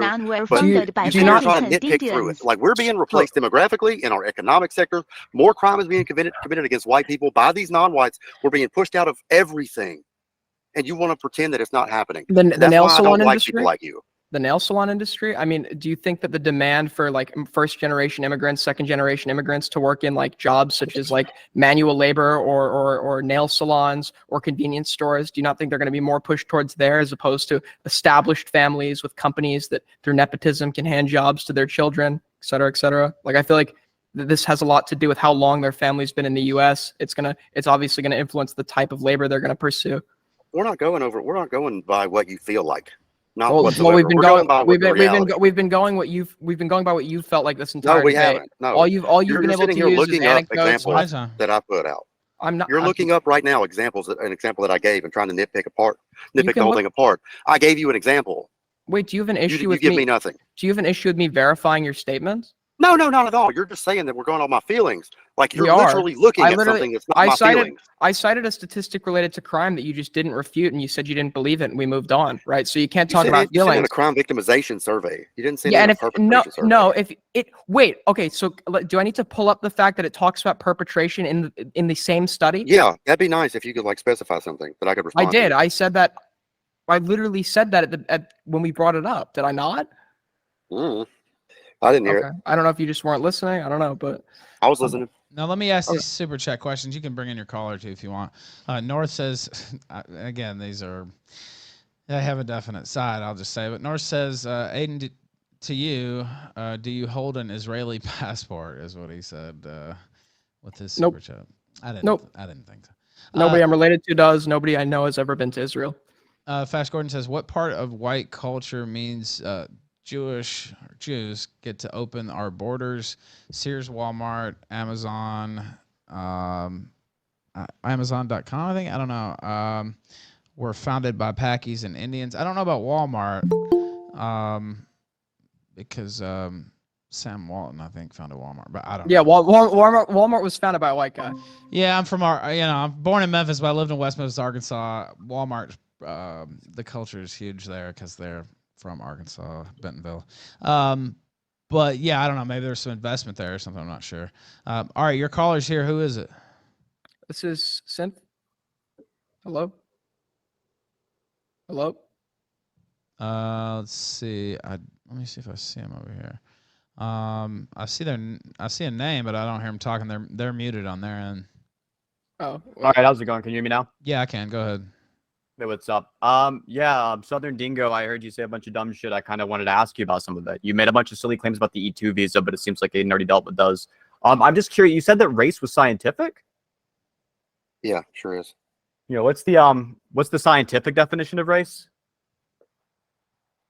You got a non-dumbass question, or are you just retarded or something? Look, it's a really simple question, right? You said it's scientific. You can't say it's a heuristic and cope out with that. Can you name any other scientific term? No, just name any other scientific term they don't have a definition for. I mean, there's differences in racial groups. Are you saying there's not? You said it was scientific. I'm asking, yeah, there's scientific differences. Don't ask me a question to dodge away from mine. You weasel, you fucking rat. You brain damaged weasel, you fucking wet. Caller. That's what they do, Ralph. Let them do it. It's a simple question. You said it's scientific. Can you name any other term in science that doesn't have a definition? I mean, we could do intelligence surveys. Those are pretty scientific, wouldn't you say? Okay, your definition of white is your IQ? No, I'm just saying that there are people placed into different racial categories. Then they have intelligence surveys done upon them, scientific studies done upon them. The scientists know exactly who they're talking about whenever they say whites have an average IQ of this, blacks have an average IQ of this. Like, I'm sure there's probably not a manual saying, like, oh, here's the DNA matter pool. Nobody needs that. No. Is there any other term in science that can have a definition? Is there any other one? What? Is there a single term you can name in science that doesn't have a definition? Because you have a definition for white. You're saying it's scientific. Yeah, it is scientific. Okay, can you name any other term in science that you don't have a definition for? That's a yes or no question. Is that too complicated for you? It's one word. Yeah, yes or no? You're being retarded. Yes or no, Hit? Are you It's not saying that it's complicated. not scientific? Is that what you're saying? Yeah, I'm saying it's real unscientific. Yeah. So there's nothing. So race is not a thing. Is that what you're telling me? It's not a scientific thing. It's a social thing. Race is a social construct. Is that right? That's obviously right. Now answer my question. So there's no such thing as black Answer people. my question. It's a yes or no question. I don't even know what your question is. You're being really My belligerent and question's retarded. very What's your question? simple. It's a very simple question. Listen real close, right? The question is just, is there a single term in science that you don't have a definition for? Yes or no? That's a stupid question. It was not a complicated question. You can answer it. Now, psychology is often referred to as the only science without a definition. I don't know which terms in psychology you think don't have definitions. The Psychology DSM-5 goes itself. through all of them. Well, psychology itself is referred to as that. Psychology is the study of mental health. Yeah, I'm just saying that's a saying about psychology, often referred to as the only science without a definition, like an official. Okay, well, look, obviously it's got a definition, right? So I'm just asking a simple What question, is which is there a single? I just gave it to you. Is that the official definition? I don't think so. If you think that's not the official definition, that means there's an official definition. I mean, if you want to talk about like the scientific, scientific classifications of race, no, wait, hold on, give it to me. This caller is very angry. You just said it doesn't have one. I didn't say that. I said that's what they often say about psychology. Okay, so if it has one, it's not a counterexample. Well, give me the definition then. I just did. Are you drunk? No, I'm not. Are you stupid? I think you're real stupid. I think you're brain damaged. Well, I think you're a dumb faggot. I think you're a dumb faggot. I think you're a brain damaged who's angry about listening to something on the internet, and so like you can't. You're angry really right upset. now, and I'm on the internet with you. No, you're just a loser. He let you on, dumbass. He's not angry. Yeah, I let you on. I know you're gonna kick me off because you're running away. Yeah, nobody's I'm kicking thinking you about off. it. No, I am kicking him off because he's a direct faggot. question. Leave. Thank you. So, Okay. Yeah. I was not expecting it to go there, but so you talked about IQ, Dingo. What were your? No, I mean, listen. I'll answer his question to you because you're not being as belligerent, right? I just can't be bothered to deal with somebody like that. So I mean, all you have to do is do a simple rudimentary Google search of scientific definition of race. I mean, wouldn't you know? Just fucking, isn't that crazy? Like the scientific definition of race in biology is a group or population of humans categorized on the basis of various sets of heritable characteristics such as color of skin, eyes, and hair, further intelligence, etc. A descent from a common heritage, ancestor, breed, or stock. I mean, there's your scientific definition of race. I mean, and this is something that everybody knows. Everybody already knows this. Okay. So what were you talking about with IQ? There's differences in racial groups and IQ, just highlighting the differences that, different races have among each other. It's just one small thing that is in a litany of differences. I assume you're referring to the bell curve, right? Yeah, sure. Yeah, that's Jewish science. It was done by a Jew, but that's besides the point. The bell I think curve. You're trying to say it's beside the point, but go ahead. No, I mean it. The bell curve is Jewish science, right? It seems like you guys only like to use Jews when it benefits your point. But what was it? There is IQ. So IQ is based, or IQ is like very it's a variable that is very much influenced by upbringing, and it has been shown that black children adopted by white families have comparable IQs to white children. I can link you the study. Up until a certain age. I've seen that exact same study. You should link it to us right now, because once they hit puberty, it goes right back to the mean. Okay, so do you understand like how IQ works? Yeah, of course I do. I think you don't. So there's fluid and crystallized intelligence, right? IQ doesn't really vary that much over one's lifetime. Typically stays the same unless there's like a brain injury or something. You tend to stay within the same standard deviation. Send the study. All right, now I'll send the study, and then there's an audio from Morgan Freeman talking about IQ that I'll play. And also, I wouldn't have kicked that guy, but obviously, I'm not going to take any disrespect. I don't even know that guy. He's not going to come here talking shit to me. Like, I wasn't even, it wasn't even really that Jewish, by the way? It wasn't even that adversarial of a question. Irish, I think, right? I mean, so how is the bell curve a Jewish science if Charles Murray's Irish? Charles Murray? I mean, I think he's Irish. I'm just saying that. The bell curve. Yeah. Richard. The Bell Curve, Intelligence and Class Structure in American Life is a 1994 book by psychologist Richard J. Herrnstein and Charles Murray. Right. You know about the bell curve, right? Yeah, Charles Murray co-authored it with Richard J. Herrnstein, How does that make it Jewish science? Well, I'm just saying Murray is the one that gets most of the credit for the bell curve, but Jew. How does that make it Jewish science? Because the guy that helped co-write the entire thing is Jewish. And the other guy is what? So communism isn't Jewish to you because Friedrich Engels No. co-wrote the I'm just Communist saying Manifesto? you don't get to call Charles Murray's book Jewish science. The guy, one of the authors, one of the two Once again, authors. I'm not going to get into this with you. I'm not going to let you nitpick this to death. So communism you don't get isn't- to just say it's Jewish science. so No, we're not talking about communism. Communism we're talking isn't about the bell Jewish? curve. We're talking about the bell curve, bro. All I'm trying to do here is like show the You're trying to inconsistency. Jew me, and I'm putting on my shield, bro. You're just It's not logically happening. We're talking about the inconsistent. bell curve, bro. You're just logically inconsistent. No, I think you're just a dirty little rotten liar. Maybe. No, wait. Maybe. Go ahead. Finish your thought. I didn't mean to cut you off. Go ahead. Maybe when a genetic modification becomes a thing, you should try and become Jewish. You need the extra verbal IQ points. All right, now pull this up. I linked it to you both because this was super. It's about IQ, so it's what we're talking about. Now we may or may not play the whole thing. It's like 5 minutes, not that long, but. Good point. Lenane Rouge in the chat. Wait, Hernstein sounds like a German last name. Are you sure he's Jewish, or are you just basing? Yeah, he is. He was born. He is born to a Hungarian Jewish family. Yeah, I'm not basing it on his last name. He's reading the same thing I just did. Yeah, he is Jewish actually.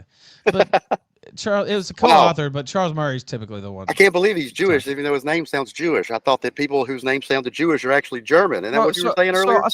Okay, so that's just so Heuristics, come into my store. Okay, are you under the Yeah, influence I'm of something? fucking with you right now. Go ahead, Ralph. What were you saying? Nobody's on anything as far as I know. That's another thing. The guy was like, "Are you drunk?" No, I'm not. The guy was just really angry. I don't understand why. I don't think you're drunk, Ralph. I don't think you're drunk, Ralph. I think Dingo might be. So. Oh yeah, I'm shit faced.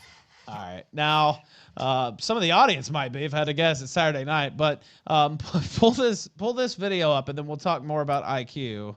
Where'd you send it to me at? I sent it to you on Telegram, and I sent it to Aiden too. Unfortunately, I can't patch the audio through, so I apologize for that. But send it to me on Twitter. Yeah, I sent it to you on Twitter. You should have it. Let me double check, make sure I didn't send it to the wrong person. Yeah, I did. I sent it to you on Twitter. Yeah. All right, got you. Okay. Now Norris says he's on a 2-day bender. Yeah, I knew some people. We're probably boozing in the chat, but now, okay, do you guys have it? Oh, hey, I do, but let's play it while the ads are getting done. I just want to play this real quick clip. When I rapped in high school, people told me that I'm type for a white dude. Okay. I'm not white, I'm Jewish. I'm not white, I'm Jewish. All right. I'm sorry, that's just one of my favorite songs. It has nothing to do with anything we're talking about. Okay. I just love the beat of that song. All right. Do you guys have it pulled up? Yeah, it's pulled up. It's because I think we could maybe discuss it. We're talking about IQ. All right. I'm not white. Okay. Go ahead. Okay. All right, go ahead and hit it right. You guys got it pulled up, right? I'm ready. All right, go ahead and hit it right now. If some breeds of dogs are smarter than others, why could that That's not about be dogs. true for the animals at the other end of the leash? Here we go. This is really by Morgan Freeman. Yes, it is. It's AI. Has been analyzing IQ tests. No, I believe it. I believe it. I'm just very surprised. They reveal a subtle but measurable link between intelligence, genetics, and race. For very complex traits like intelligence, many genes of small effect may push a person this way or that. And they're really. Can we get an early life check on this woman, Ralph? Individual IQ. I'm actually in agreement with this guy. As grains of sand on a beach. But Linda believes there are patterns in this noise. Patterns that depend on our genes. As any parent knows, brothers and sisters look different. They often have different personalities, and they often have different levels of intelligence. The average difference between siblings is 12 IQ points.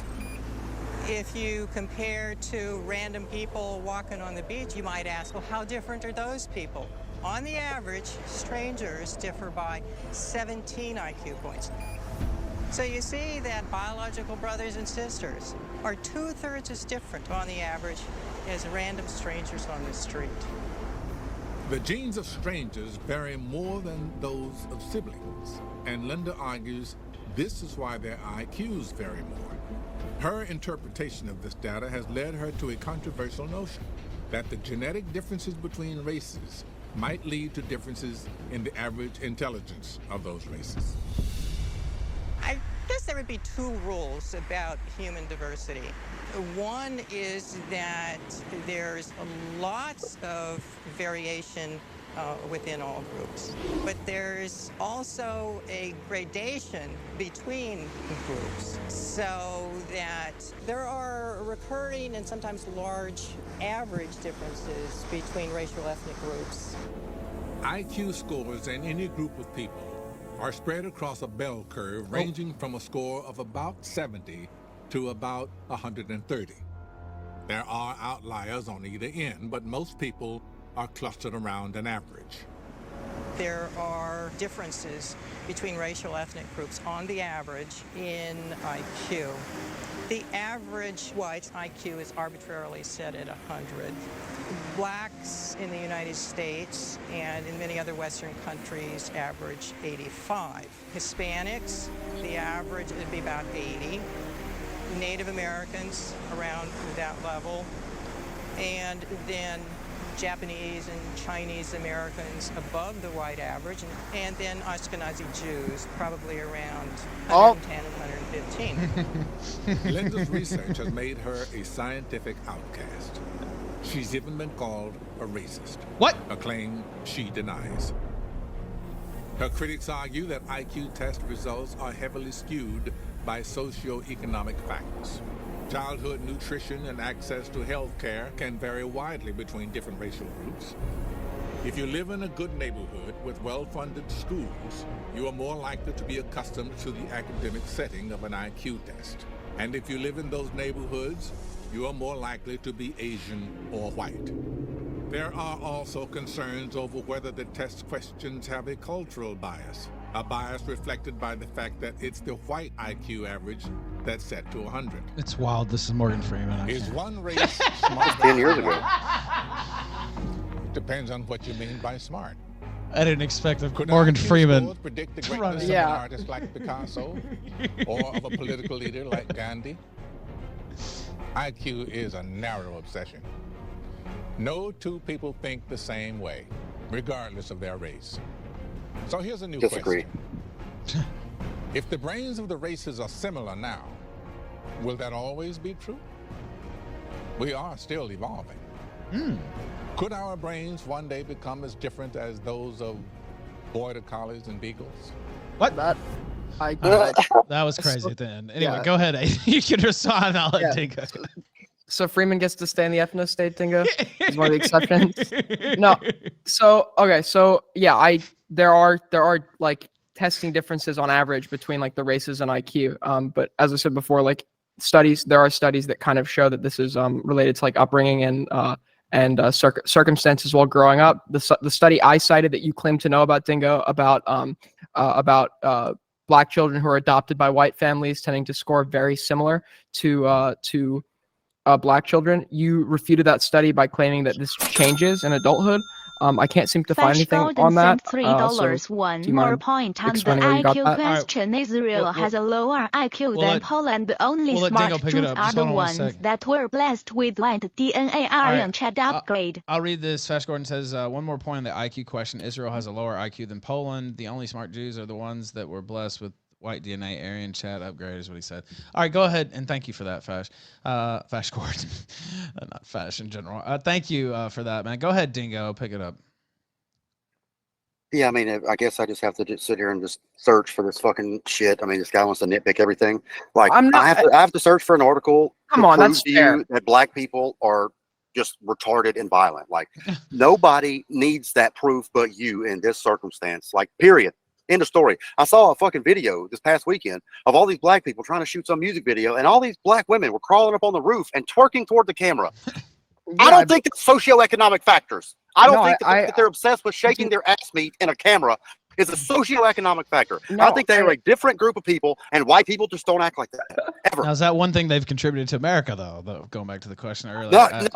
I saw a video of this. I don't know what this woman was. It was an old Asian woman. I have no idea what she was doing in a strip club, but it looked like she was in a strip club environment, and a Black stripper was twerking in her face, and the woman starts gagging and puts $1 in the Negro's like panties to get her to go away from her, because apparently there was bad stench. So no, I would not say that's a contribution. So you believe Black violence is genetic?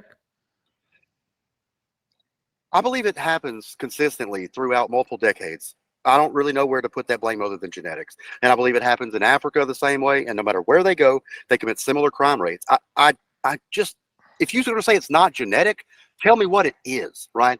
Because the 13 do 50 meme or 13 do 52 meme, it's the same in America as it is in London, England. How? Okay. What are the odds? Okay, so let's say, right, it is genetics, right? Let's say I agree with you. What would be the genetic cause? Oh my God. I don't care what the genetic cause is. I just don't care. Those are things that I don't give two shits about. Yeah, there's just nothing factually linking this to genetics, right? Look, listen, I don't care if it's not genetic. What I care about is the proof is in the pudding, right?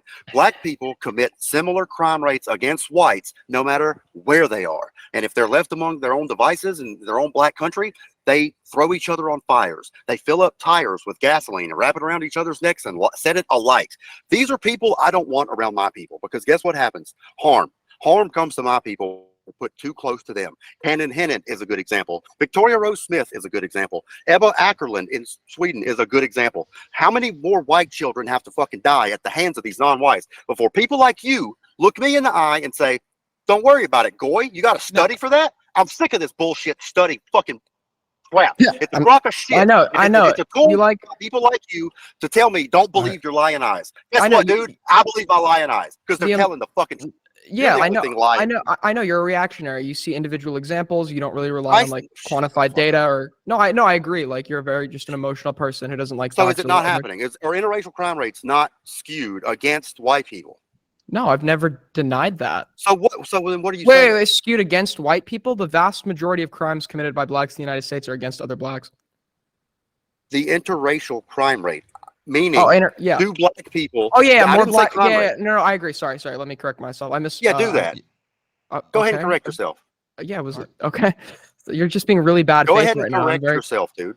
Okay, you don't think it doesn't really look good on you, and like if somebody makes like a minor mistake, you like jump down their throat. No, I want you to correct yourself.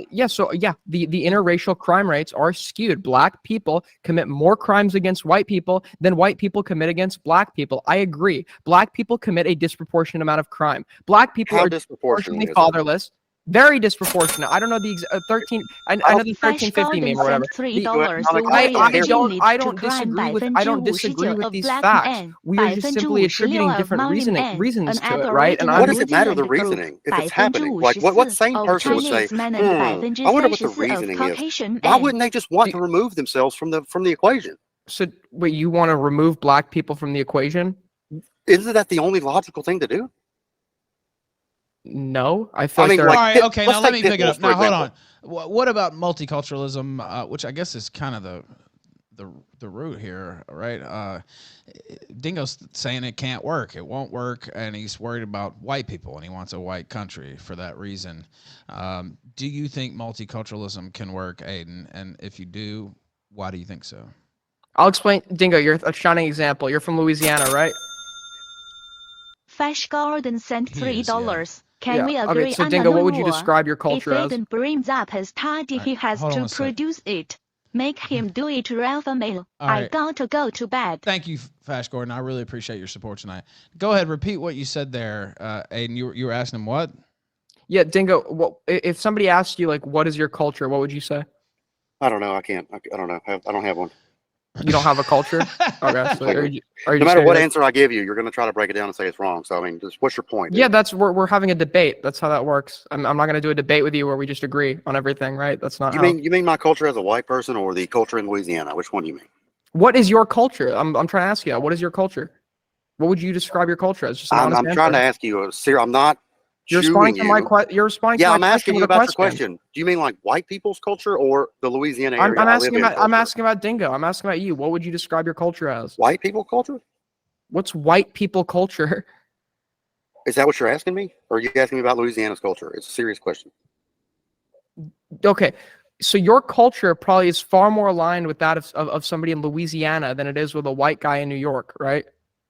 I don't know. I don't know. I never really been in New York. I mean, Southern culture's different. North 34. Yeah, I mean, but like there are similarities between cultures. Why is multiculturalism only implemented between in regions, Western nations? like similarities in culture between regions that I completely attribute to race. Right? Like there's the high trust society type thing. Like white people are inclined to a high trust society type culture. They just are. That's why old people are always victims of like robberies of their vehicles, because they've been used to leaving their stuff unlocked all their lives. It's only up until recently that their neighborhoods have been flooded with non-whites. So they are typically victims of this car theft and shit like that, right? I mean, what else is my culture? I mean, I don't know. Like monogamy is is a cultural trait of mine, I would say. In Africa, not so much. Nobody really gives a shit who their dad is. They don't know who their dad is. It's very matriarchal. I'm explaining multiculturalism has seemed to work pretty well in Louisiana.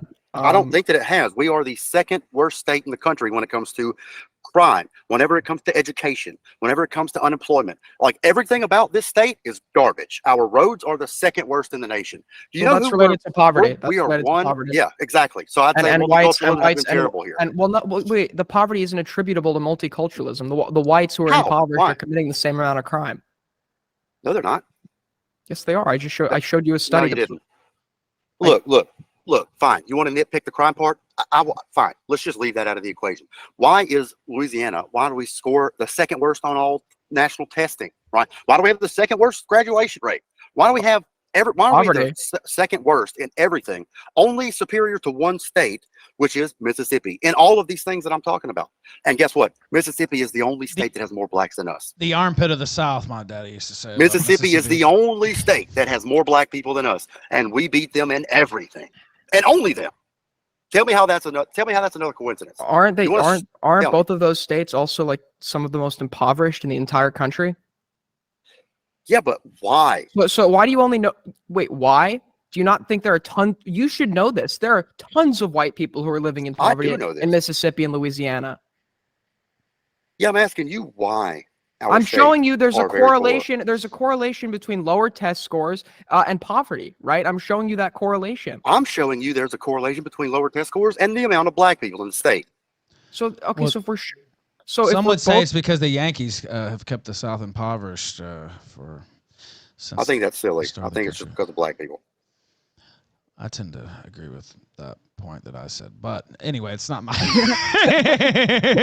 It's not my debate. But go ahead. My whole argument. Okay, so I know I've kind of been going off on a tangent. But my whole argument here is this comes down to poverty, right? This comes down to poverty. I agree that the testing scores of Mississippi and Louisiana are a problem. I agree that the conditions are. I believe that no state should be living in the conditions that these two states are living in, right? But at the end of the day, all the evidence points to the fact that this is related to poverty, not race. It's just a complete and total coincidence that our two states, Louisiana and Mississippi, we have the highest rates of blacks in the whole country. It's just right. So you're saying that you're going to attribute it to poverty because of the correlation to poverty. Black people I'm saying that there's also a correlation, and I'll bet you it's a stronger one, to the amount of blacks in the state. How come my correlation has no merit, but yours does? It's a matter of convenience for you. That's why. A matter of convenience? Well, okay. Yes, it's convenient for you. Well, no, because if you look at if you look at like places like Georgia, it has about the same black population as Louisiana, and its crime rate is 1/10 of that of Louisiana, right? Like it's clearly not about race. I don't know if that's true. Okay, do I need to? Okay, you do. Yeah, you do.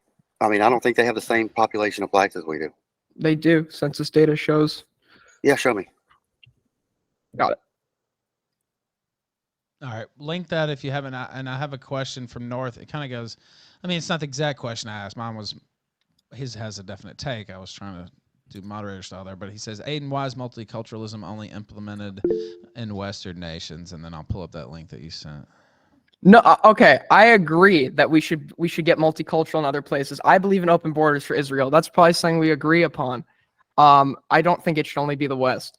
I think that it's because the West tends to go more towards liberalization, and I think that is probably a big contributor to multiculturalism here in the West. Now, and I'll pull up your link. You know what, dude? You know what? Go ahead.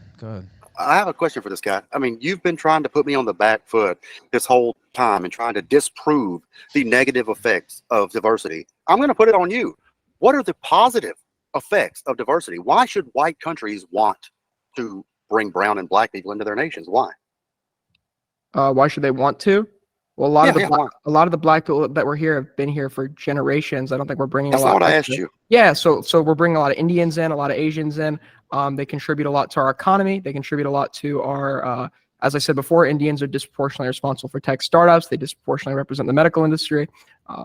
All of my doctors are Indian. They're pretty damn good doctors. If we want to talk about anecdotes, let's pause there then. So they contribute economically. Aiden has the best doctors. Why are we in the worst economic straits as a nation that we've ever been in right now? If they're contributing so much economically, you think this is the worst? Are you serious? I think that our debt is at an astronomical level, and I think that the IMF is thinking seriously about replacing the dollar as the International Monetary Fund, the currency for the for the International Monetary Fund, the World Reserve currency. No. There is such a thing as the International Monetary Fund, and there is such a thing as the World Reserve currency. Right now, the United States is the World Reserve currency, and I think there have been very serious discussions that have been public about replacing that. And if that happens, America is, I don't know if you know this or not, big guy, fucked. So I'm asking you, you said they've been contributing economically. Why are we in the dire economic straits we're in now, whenever we're at the highest levels of diversity that we've ever been? Why? I think there's just been huge mismanagement. I'm not really a big economics guy, but I do know that if I've looked into like I've looked into the amount that different demographics contribute economically, and it would seem like the ones we're bringing in are actually contributing a lot to our economy. I don't know the specific causes of the economic issues we're in now. If you're going to claim that's a result of race, you're probably going to have to argue for that. Why should I be blocked that's your from claim, jobs not for mine, diversity hires? right? No, I'm not claiming that. I'm just saying there's a correlation here. Yeah, there's a correlation. There's absolutely a correlation here. Okay, there's a correlation between people who hold greater prejudices and lower IQs. That doesn't mean that it's causation, right? I'd actually disagree with that, my guy. Have you ever heard?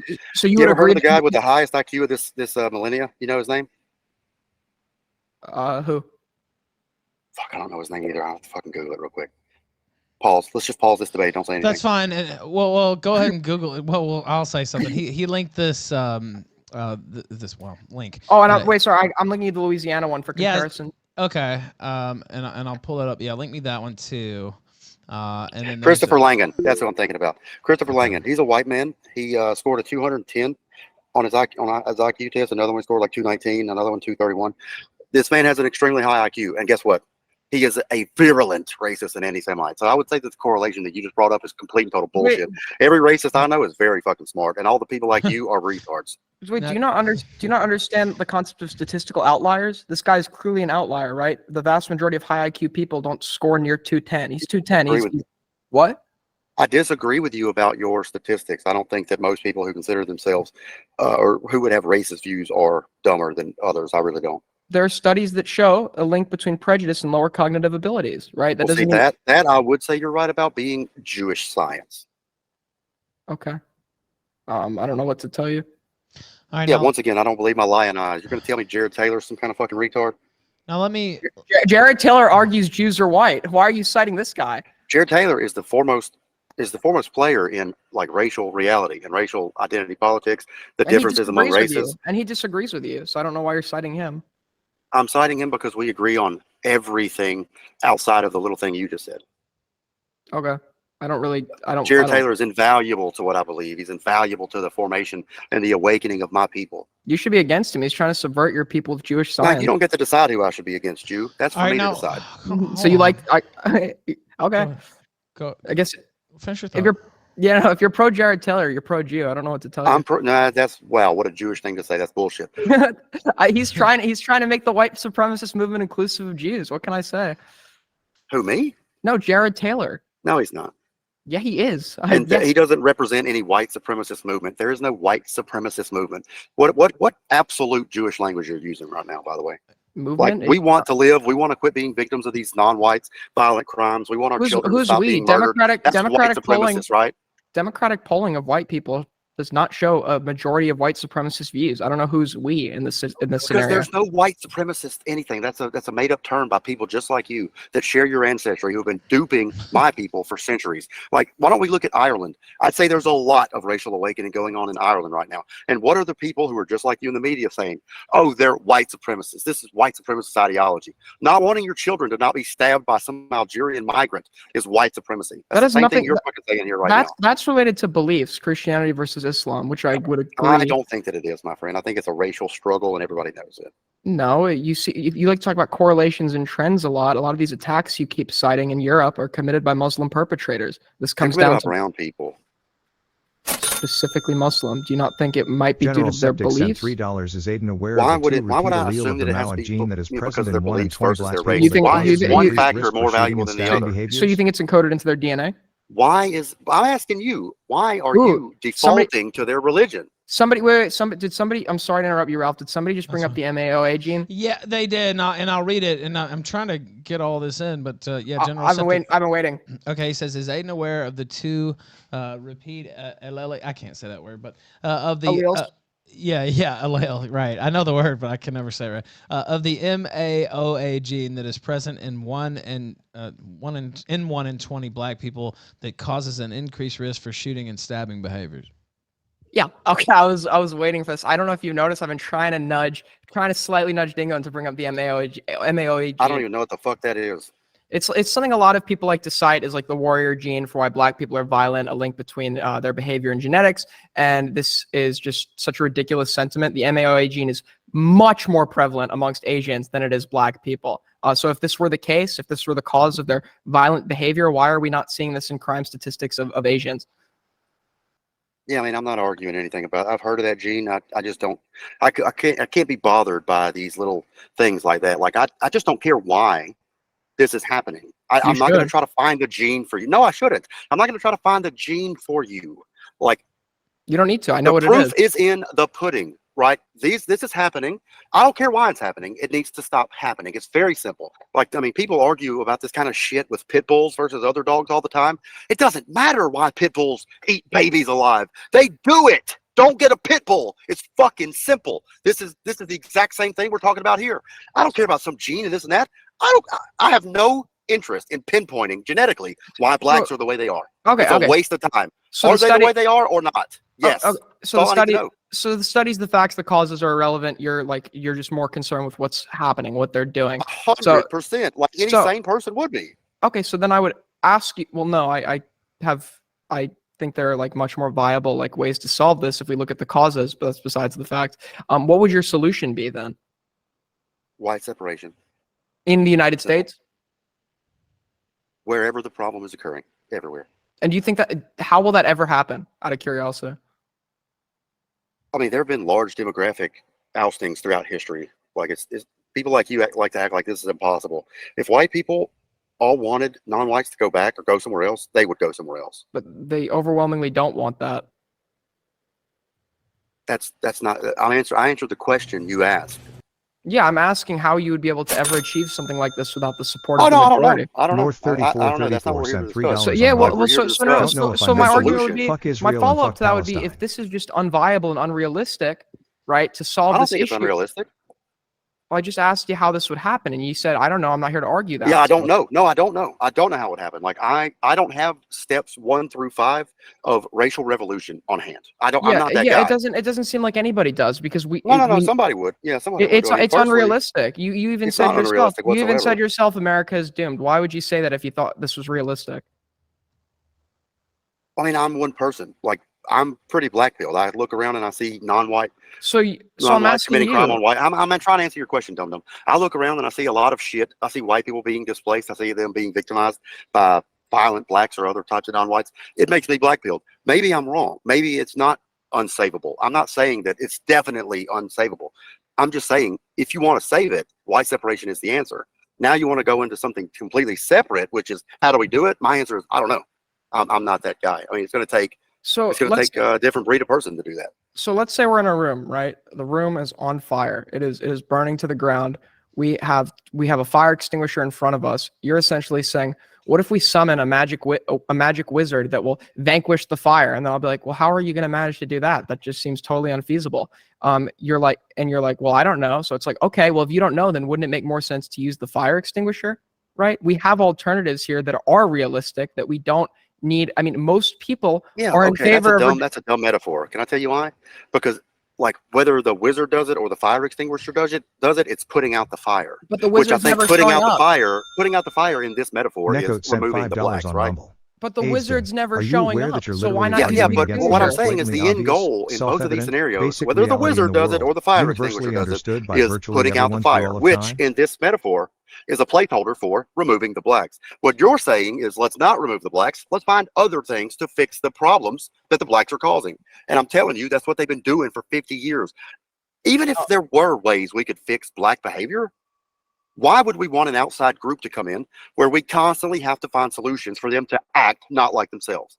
It does not behoove white people to have as part of their society black rehabilitation constantly. That's silly. Why would we just not want them here? This is just retarded. It's just, so do you realize you're retarded? You're talking about wizards. Okay, that was what we call an analogy, right? I'm not. Yeah, and I mean, yeah, it is, and I showed you how retarded it was. No, because I mean, like I just said, no matter who's putting out the fire. I'm not saying that. I'm not saying. Yeah, I'm not saying it's a real thing that's going to happen, right? I'm trying to explain to you if we both agree. Listen, faggot, I know what an analogy is. The difference is, in your analogy, the end goal was the same, which is putting out the fire. What you're saying here, the thing that you're trying to compare in your analogy, we have different end goals. Mine is remove the blacks. Yours is not. So it's not a good metaphor. It's not a good analogy. What I'm telling you. Do you want to know why? Do you want to know why? We both, believe it or not, you're going to say no. You think I want like the destruction of white people. I don't. You clearly do. Okay, I guess I do. I like, believe it or not, I love European culture, big fan, and I believe in the well-being of white people. I agree with you. Okay, I don't think what's happening to them should be happening. I agree with as a Christian, I agree I hope for the well-being of all peoples, right? But what I would say to you is, in response to like my analogy, I would say, right, you're proposing, we both want the same issue solved, but the alternative you're proposing, I know that it is impossible. It is impossible. And there is a better, much more possible alternative, which I'm obviously going to go to if I want the fire put out, instead of speculating over some utopian, I mean, whatever, or at least what you think is utopian, something that will never happen, right? Obviously, I'm going to go for the thing that will actually work. I mean, it was reality. It was reality like, a couple of generations ago. It's not utopian. Do you think, if anything, this insane world we live in is very new in terms of like, it is new. History. I agree. I agree. It's bad. Okay. I mean, I don't know what, like, go back in time. Okay. Like, here's the thing. You say you want the well-being of white people, and we've been sitting here going over all night how diversity negatively affects white people. What you're talking about is going to hurt white people. You just want more diversity anyways. What you're talking about is going to hurt white people. There is a problem with very clearly outlined solutions, but instead of taking those solutions, you're advocating for taking impossible solutions. How? What? And that's the what issue. Are the solutions? So Tell me about these solutions. Are the solutions in the room with us right now, Aiden? Okay, go ahead, Aiden. Let him talk. We need to promote cultural changes in the Black community. I would agree that currently the type of culture being promoted is one that is harmful. I think we need to invest. I think we need to invest more in Black communities. I think we need to take steps to reduce the rates of I guess, what would you call it, marriage or birthing outside of marriage. Increase the rates of increase the rates of present fatherhood. I think those are all. How do you do that? Well, there are multiple ways, right? Social programs, investments, education. Education is linked right to the education is linked to safer sex. Education. So you want to socially engineer a group of people so that they stop just playing, or they stop living out these bad behaviors that are genetically ingrained in them. And whenever I say genetically ingrained, the reason is whenever I look at where they come from, like Somalia, different parts of Western Africa, it's the same type of problems over there, right? The exact same types of issues: hypersexuality, matriarchy, fathers not sticking around, very dumb people. I mean, they're still using, in a couple of places, like bridges that Rome built, right? Because they can't make bridges. But you think that we can socially engineer them somehow in America to fit in with white society? They've been trying to do that for 40 years, fella, at the very least. And nobody's figured it out. How are you going to do it? Black unemployment's at an all-time low. Black education's at an all-time high. I think there's more opportunity. Yet the crime rates haven't deviated at all, have they? That's not. I don't think that's true at all. But that is absolutely true. Okay. What about the fatherless? What about the fatherlessness rate? Has that increased? Is that better? Well, I don't think the cultural changes have really been significant enough, which I'm advocating for. Like, I think currently I would agree that the type of things being promoted in Black communities are harmful, and in regards to culture, right? That's I think an area I tend to disagree with the left on a lot. But wait, I don't know if the thing about the crime rate not deviating is true at all. Okay, yeah, look it up. While you're looking it up, let me ask you this: what would you attribute the Black unemployment being at an all-time low? What would you attribute that to? I think more education. More education. More opportunities. More opportunities. That's good. Ralph, I'd like to send you a link as well. This is the lawsuit, Students for Fair Admissions versus Harvard from this past year, 2023. Have you ever heard of that, Aiden? I am against affirmative action. But you just said you want more education. I do, yeah, but I don't think that should be the only way. The only, and see here, people much smarter than you want the same thing you want, which is to elevate the Black man at the cost of the white man.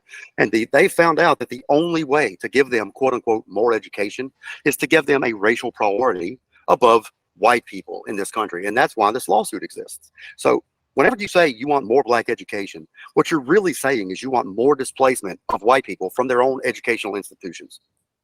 That's why I take offense to them, sir. Yeah, so statistics have just shown that the crime rates have been consistently going down in Black communities. Yeah, I just don't believe you. I mean, you've lied about everything else, so I don't. What is one thing I've lied about? I mean, you lied about who was the center. You lied about who was the topic of discussion of the thing that you sent. You said it was about racial perpetrators. It's racial victims. That's no, that's not. That was never my claim. I said it has a segment attesting to. Did you try to say that Europeans benefit the most from the E2 visa, but actually it's Asians?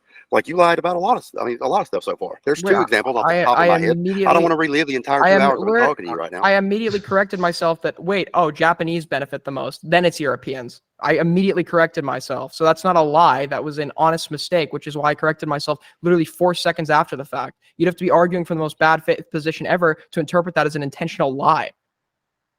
I don't think that's the case at all. I'm not bad faith whatsoever. I'm the only one being real here. So how could you interpret a mistake where I correct myself 4 seconds later without any prompting as a lie if you're not arguing in bad faith? Your entire point is a lie. Your entire point. Also, you lied about the E2 visa. You said white people were excluded from it, which just isn't true. I never said that. Yes, you did. You literally said that. I didn't. You said I said the overwhelming majority of countries that get them are not white. That's what I said. That is not what you said. That is not what you said at all. Whatever you say, pal. Let's move forward. You know what? We can rewind. You know what? You're right. I've lied this whole time, and you've been a beacon of truth. Is what you've been. Now let's go on from this moment forward. I hate to go to the moderator here. Ralph, do you not remember him saying that? You're trying to drag me in. I don't want to be put on the spot. Okay, I guess we'll. Okay, it seems like he may have said that, but look, it's not my position to go through. And fair enough. Yes. Do you know what the definition of is? Okay, now no, it does. Again, it's not really my spot to call that. It seems like he may have said that, but again, I'd have to go back. I disagree, moderator. Exactly. All right, yeah, I'm not trying to pit you two against each other. I just look. But let me read this. Nakot says he called you. I'll say Aiden, but he used a different term. Playing off of us. Yes, he did actually. Yeah, you've heard that one. I've never heard that one. Actually, he says, "Are you aware that you're literally arguing against the most blatantly obvious, self-evident, basic reality in the world, universally understood by virtually everyone through all of time?" Is what he said. It's not, though. Polling data just shows that most white people don't feel this way. All right, now, and then Anonymous says Aiden should go live on MLK Boulevard. Nobody cares about polling data, bro. Like, there's other things. Just one sec, Ralph. I'm sorry. Nobody cares about polling data because there are other ways white people express their beliefs through physicality, like as in moving to a white area where most people's neighbors, especially white people, are of their own race, right? Yeah, because white areas people go to church. When people go to church, it's almost exclusively with their own race. Like there's studies that have been on that. I know you love studies. Like whenever white people can, They only interact with people of their own race. Yeah, Nobody cares about this fucking polling shit. They don't want to get in trouble for being racist on a telephone call. Well, with some yeah, Jew. polling. Okay, well, polling shows that they don't like crime either, which is probably why they move out of neighborhoods with higher crime. And what is white flight? What is white flight? White flight is white people moving away from diversity, is it not? No, I mean, it's such a real thing. White people. There's people classes moving in colleges on it. It's white people moving away from high crime areas. Do you see any white people moving?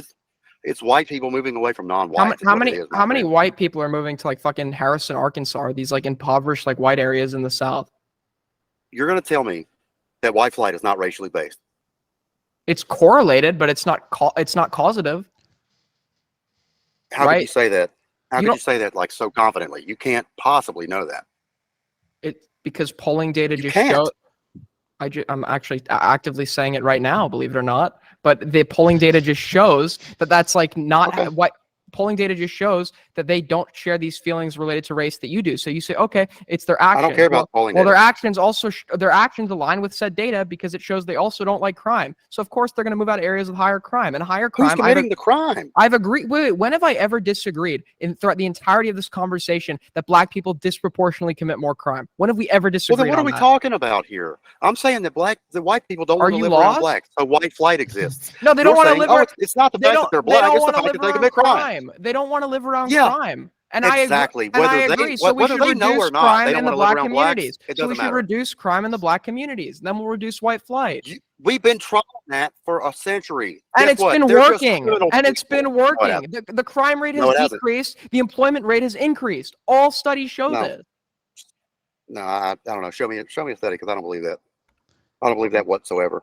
They get away with all this shit now.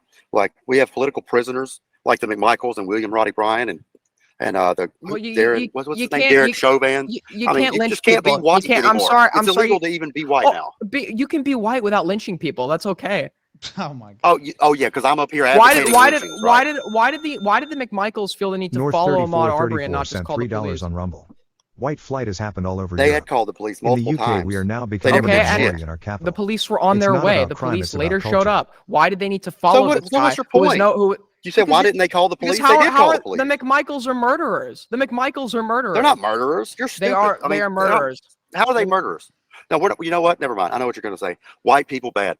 What? There would have never been anybody shot had the black not gone for the shotgun and shot himself. How are you hearing black people bad? I mean, white people bad in anything I'm saying?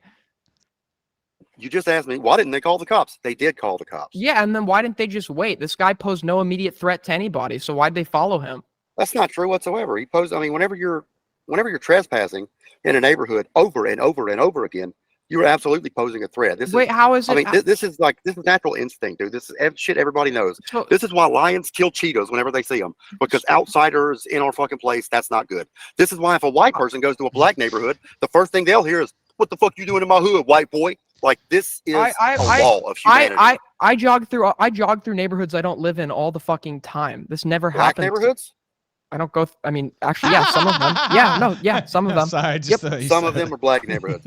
You should do that more often. You should jog in exclusively black neighborhoods, Aiden.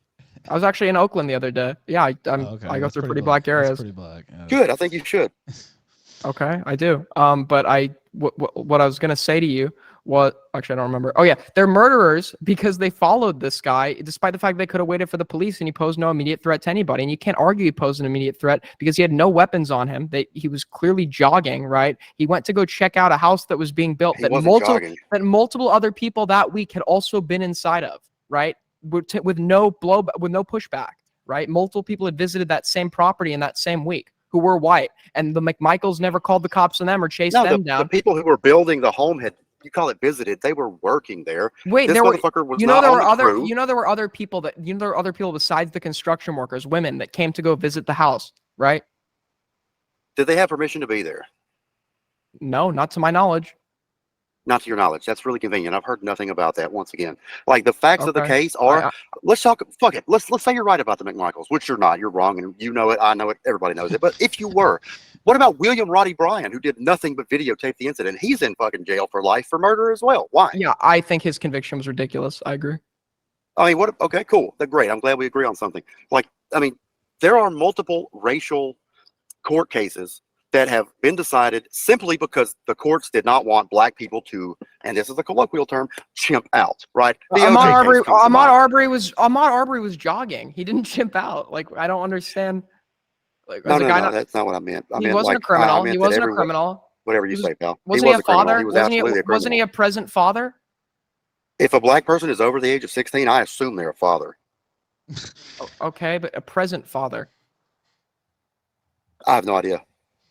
Do you not care? I mean, no, I don't know. I hate to appeal, but like, are you a Christian? It's none of your business what I do. Okay, I'm trying to see what your values are here. It seems like you just don't value human life. Pro-white, dude. My values are pro-white. It's very simple. I've been consistent for the entire time I've been in the public. I have to ask you a question. Do you think Black Lives Matter? They matter, and they should matter to black people. But they don't matter to you? I'm not concerned with what happens with other races. I'm concerned only with white people. So you're indifferent if like a black kid got raped? You're indifferent? Obviously not. But you just don't be fucking silly.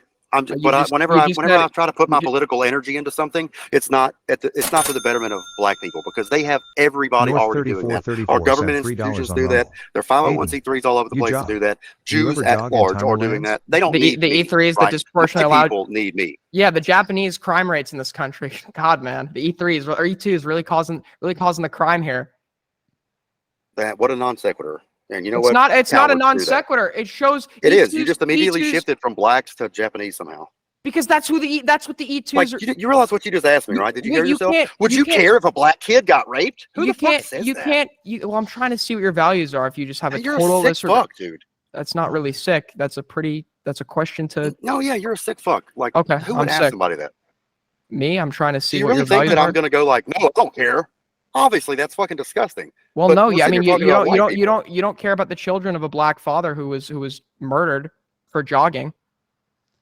Yeah, I disagree on the circumstantial happenings around that case. Like, I don't think he was murdered whatsoever. I think that he attacked two white people who were both armed, and a struggle ensued over the gun. And at that case, in that scenario, if someone points a gun at you, battle. He lost. Yeah, it's stupid to try and disarm someone that's pointing a gun at you. It really is. He wasn't pointing it at anything. That's a blatant lie right there. This is all on video. Why? Okay, why can you just pull a gun on somebody that's not posing an immediate threat to you? He wasn't pointing a gun at the guy. Why can you pull it on him? Why can you pull your gun out? Yeah, why? Like, there's not a law against pulling your gun out. Is that not threatening? I don't know whether it's threatening or not. I mean, like, it's threatening to go after someone who has a gun on them. If a black guy approaches you aggressively and pulls his gun out, are you going to try and wrestle him for the gun? Of course, but the McMichaels didn't do that. They approached the jogger aggressively and pulled their gun out. Okay, well, we could argue about the details. Didn't. Ahmaud Arbery was on the passenger side running. What do you think brandishing a firearm is? When the younger McMichael got out, Ahmaud Arbery then ran to the driver's side to try to take the gun. Yeah, because they pulled up on him with a gun. What do you think brandishing a firearm Anybody is? afraid of a gun is going to run away from the gun, dum-dum. Okay, what do you just said you try and disarm a black guy that came up to you with a gun. If a black person approached me and pulled a gun, but that's not what happened with Ahmaud Arbery. What do you think brandishing a firearm is? What? Was that not like clear? No, what did you say? What do you think brandishing a firearm is? What do I think it is? Yeah. What do you think it is? It's a misdemeanor. It kind of depends on the circumstances, doesn't it? What? It kind of depends on the circumstances, doesn't it? Okay, so what reason did they have to approach him with a gun? They didn't. That's the thing. They didn't? Okay, I'm glad we can agree. And then he responded to an obvious threat, which led to his life being taken. And I'm, if a black guy, here's the truth of the matter. It's pretty dangerous to try to grab somebody's gun if you don't have Yeah, that was stupid. Yeah, Let's be honest, if he had run away from the man with the gun, he'd be alive right now. Don't you agree? Oh, totally. Right. That's okay. So then what are you talking about here? Wait, no. If somebody, that doesn't mean what they did is right just because his response was moronic, right? That doesn't mean what they did was right. We don't disagree. That is a different point. I think they didn't do anything wrong. Now, North says, Aiden, you jog. Do you ever jog in Timberlands? Is what he said. I don't. I've heard that he had Timberlands on. I don't have a source for that. But yeah. Wait, what does that mean? He said, do you ever jog in Timberlands? Is what he said. Is that like a no, I mean, I've heard that. No, I think it means actual Timberland boots, like the ones I have next to me that wore earlier today. I heard that he had Timberlands on. I don't know if there's an official source for that or not, but that Arbery had Timberlands on. Again, I don't have an official source, but that's what he was referring to there. Mm-hmm. Again, I don't know for sure, but somebody in chat might have it. But go ahead. Yeah, but see, this is why he likes to do this. He likes to try to go down these little rabbit holes and dissect everything. I did bring it up, right? He likes to dissect these things because it diverts from the overall argument, which he cannot refute, which is diversity plus proximity is always bad for white people. I'm gonna he knows it. Dingo, what do you think an argument is? I know this one's gonna piss you off, but no, I'm getting the embodiment. You are the embodiment of argumentation. What do you think an argument is? I'm just not going to go down. I'll teach you. It's a conclusion supported. No, you're not going to teach me shit, Jew boy. I'm not going to sit here and I'm not going to indulge this gay shit with you. You want to discuss white nationalism or not? Yeah, we are. You have nothing to teach me. You have nothing to teach me. I do. The idea of you teaching me anything is fucking hilarious. Buddy, you got nothing to teach me. I do, respectfully. No, you don't respectfully. One at a time. No, I'm just gonna talk over him. I'm not gonna do this. I won't do this. Auf der Heide blut ein kleines Blumen. No, Dingo, stop. Dingo, just no, Dingo, stop. Hold on. It's a good song. That's a good one. But I think I'm being pretty respectful here. I feel like I don't know. I feel like you're being disrespectful. All right. Okay. Well, what I was going to say to you was, right, an argument is a conclusion supported by premises, and I'm arguing against your premises. That's not me dissecting every little thing. That's me arguing against the points you're making, you're invoking to support your overall argument. You're a fucking nerd. I am. I'm proud of it, too. No, I don't even know. No, it's okay. I tried to talk about multiculturalism earlier. I don't know that we really hit that, but do you think it's there's a lot of people in my chat and who've been on the show don't think that it's even possible for something like that to work, that it hasn't worked throughout history traditionally, that it kind of invites sectarian violence and nation state breakup, etc. I'm from New York City. I don't know. I think that's like the best example of multiculturalism. And you could say, okay, there's a lot of crime there today, which there is, and there was in the 70s as well. New York City does dip into crime occasionally, and we have upturns and downturns like any major city does, but it's incredibly economically prosperous, a really good quality of life. And growing up, I'd say I had a pretty good childhood. I was, majority of my class was Black. I had a good childhood, and I think that overall, like the communities I grew up around, everybody got along pretty successfully. The Pakistani guy selling meat from his cart on the side of the road was making money and giving out good food to the community. People got along. I don't know. I think multiculturalism works pretty well in New York City. That seems really anecdotal, and I don't think. Yeah, I know. Why am I not allowed to? Why am I not allowed to bring up anecdotes? But you can. It's fair. You both. I don't know. You seem like you're pretty anecdotal. Against anecdotes. So I don't know. Yeah, but if you're gonna, I don't think you should be able to seem like a hypocrite. You know what I'm saying? Yeah, if you weren't using it, I wouldn't. What do you say to that, Dingo? And do you think multiculturalism is like a viable theory, viable? No, I mean what I think that has happened tonight is he has agreed with me that the Black violent crime rate is extremely disproportionate and the white victimization rate is extremely disproportionate. So like he agrees with me that white people are suffering at the behest of diversity. Forced diversity. He agrees with me on that. It's not. What it's he's not forced, saying is, no, you just need to deal with it. Here are my solutions for dealing with it. We can make it stop. I'm saying we can't make it stop. The only way to remove the bad effects, the negative effects from diversity, what makes is you to think it was forced? Eliminate the diversity. What makes you think it was forced?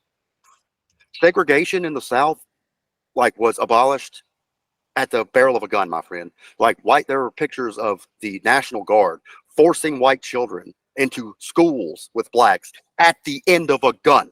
I can show you the fucking photo right now if you want it. It was absolutely forced. Send me the picture. Yeah, sure. You can't attack you can't attack the Black students going into the University of Alabama. I'm sorry. What? Are you referring to Wallace when he like stood in the doorway and they had to have the military show up because the black kids were trying to get into the college? I don't know if that's the image George Wallace. Yeah, I know what you're talking about. Yeah, I don't know if that was the picture you're referring to, but it's definitely not forced, right? And in 1965, using standard for U.S. immigration, it is forced. Most people, only 32% found it very important. The country where somebody was born, they found it most important for who could immigrate to this country. The occupational skills in which he has, 71% found that to be very important. Yeah, once again, here we go with the polls and shit again. Like the thing is, the reality is they had to force white students into class in integrated schools, and I don't know they had to fucking do the free. They had to do the Free Housing Act in 2011 to secretly make white people live in the same neighborhoods as non-whites. Like, you know what the 2011 Fair Housing Act does? Are you familiar with it? Or do I need to teach you about it, Aiden? Yeah, sure. Teach me about it. I think I might need to teach you about it. So, like, what it is it's unironically and unashamedly aimed at diversifying neighborhoods that are mostly white, and they've done that ever since. And the way they do it is they either buy up buildings and houses in majority white areas, or they'll just build them from the ground up, and then they'll put Section 8. They'll allow Section 8 receivors into these places. And so what they're doing is they're just trying to brown and blacken up white areas, and that's the explicit stated goal of the 2011 Fair Housing Act, and it's still in effect right now. So I would say that's forced. They saw a quote problem, which the problem was areas being too white, and their solution was to just buy up the homes and put brown and blacks in them. Are you That's familiar forced. Okay, the same happens in reverse. Are you familiar with like gentrification? Yeah, sure. Yeah, the same thing happens in reverse, right? It's government funded. I'm not sure about that, but it's still happening. I don't think it is, big guy. No, it's not government funded. Okay. So like whenever I say forced, who has a monopoly on violence in this country? Is it the government? I think it's the government. So when the government aims to change the demographic makeup of an area, that's forced. Okay, I'd have to look. I do have some things to teach you, little man. Yeah, I've never claimed to know everything, unlike you. I know everything. I know it all. That's the thing. You need to fucking understand. You're talking to a fucking mental genius. You didn't know that Europeans were allowed to come in on E2 visas, so clearly not. But what else? You didn't know what can I say, buddy? But yeah, I mean, you want to talk about force, like. Don't call me buddy, guy. Okay, it's Hang friendly. On. Come on. My dad's calling me. Hang on. All right. Go ahead. Hello. You gonna talk to him on air? Hello. Hey, everything okay? All right. Well, look at him being nice to his dad. Yeah. All right. Now I'm looking through here. I think I asked you most of the questions that came in. Aiden, I'm just looking. I think maybe there was another one that I might have missed. I'm just trying to. North sent in another one earlier. He says, "You say that these people were here before us. I'm in the UK, so I'm a native. Why should I be blocked from jobs for diversity hires?" Wait, when did I say these people were here before us? Yeah, I don't know. This was earlier in the conversation, so I can't pinpoint. I don't think I said that, but I don't think you should be blocked for diversity hires. I agree that we should be hiring the most qualified person for the position, and I believe that as opposed to just hiring people based on race, we should be working to enhance qualifications in the Black communities through better education, as opposed to like diversity hires. So you think we should boost them up where they don't? Teach them. Right? Yeah, teach them more occupational skills, and give them better education so they could actually get hired based on the skills that they have, right. Instead of based on merit rather than handout based or whatever you want to call it. Okay, so we're waiting on Dingo. He's got to pause here, and we'll wrap it. I think after this, we'll give some final thoughts. It's been a very spirited conversation, and again, I've let it's Saturday night. I let some of the super chats play through, and it's more of a wild one here. Oh, who is this? Do you know this guy, Aiden? Who? My bad. Lars Gutenberg. I don't know who that is. I have no clue who that is. I don't know who that is either. Okay, well, fuck it, let him in. Oh well, fuck. Well, it's not your I think channel. it's clearly somebody on this guy's side because you know that. It's not. I actually have no clue who that is. I sent the link to one person, which is the guy I let him before. From Infrared Show on. Yeah. He sent it to somebody else. I'd like to have Has on. He's been on before, but it's been a while. Okay, person who wasn't invited to the show, go ahead. Okay. Hello? Now it's me again. I just wanted to say sorry to Ralph for being mean. Okay. I didn't want to ruin your Xanax, buddy. I'm sorry. Yeah, I'm not on Xanax, but you're on crack, so thank you. I love you. I love you. Go I smoke think some more. Thank you. I hate you though. All right, now. I told you. I told you. You're right. You're right. I did not know. No, it's fine. I don't care. It's no big deal. I had no idea that my fellow Jews were going to do this. I don't think he did. I don't think he did, and it's fine. I let him in, knowing it was probably him anyway. It was as surprising to me as it was to you, Ethan. No, I don't think he knew. They're not even Jewish. But okay. Yeah, I don't think. I'll take your word for it. What does he have against me? I didn't even say anything to this guy. Like, what the fuck? I don't even know who he is. That's a good question. Yeah, right? Like, I don't even know who this guy is. But anyway, like I said, very spirited conversation here on a Saturday night. And let me see what that last one was, just to make sure. And we'll kind of round it out here. Like I said, we've been going on for a while. Oh, yeah, it was about Has. Yeah, he's been on, but it's been a few years, and I would definitely have him back on. Okay, so we started with Aiden, so I'll let you start here and let Dingo talk at the end, and you can say whatever you want, Aiden. I hope you think I've been fair. I know. It's great. Yeah, I know it's a little hostile territory, as it always is for your side on the Killstream, as far as the audience goes. But I always try to take pains to be as fair as I can be as the moderator, so I do take that seriously, even though it's kind of a fun Saturday night debate, like I said. But go ahead and give your final thoughts here. If you can hear me. Me or Dingo, right? No, I'm talking to you because then I'll let you start. Okay, I got you. Yeah. My final thoughts. Yeah. So I think that I think that your the problems that you claim are occurring, I agree that they are occurring. I disagree with your prescription on how to solve them. I think your prescription is unrealistic. There are much more realistic and workable solutions in regards to reducing the crime rates, which overall will just create better living standards for everybody. I believe that not only is a white nation state or a white ethno state unviable, or just not really. I don't think it's very realistic. I think that it kind of is not like a red herring, but I feel like it distracts us from the actual like realistic solutions to issues which we both do agree exist. And I think we should probably focus on the things we can work with, like better education in Black communities, and teaching more occupational skills, promoting present fatherhood, and yeah. All right, Dingo. Thank you for joining us, and thank you to Aiden. Go ahead and give your. Do I get a final word? Yes, that's what I was going to say. Go ahead and give your final word. Oh, sorry. Okay, my bad. I should have known because you are, and eminently fair, as you said.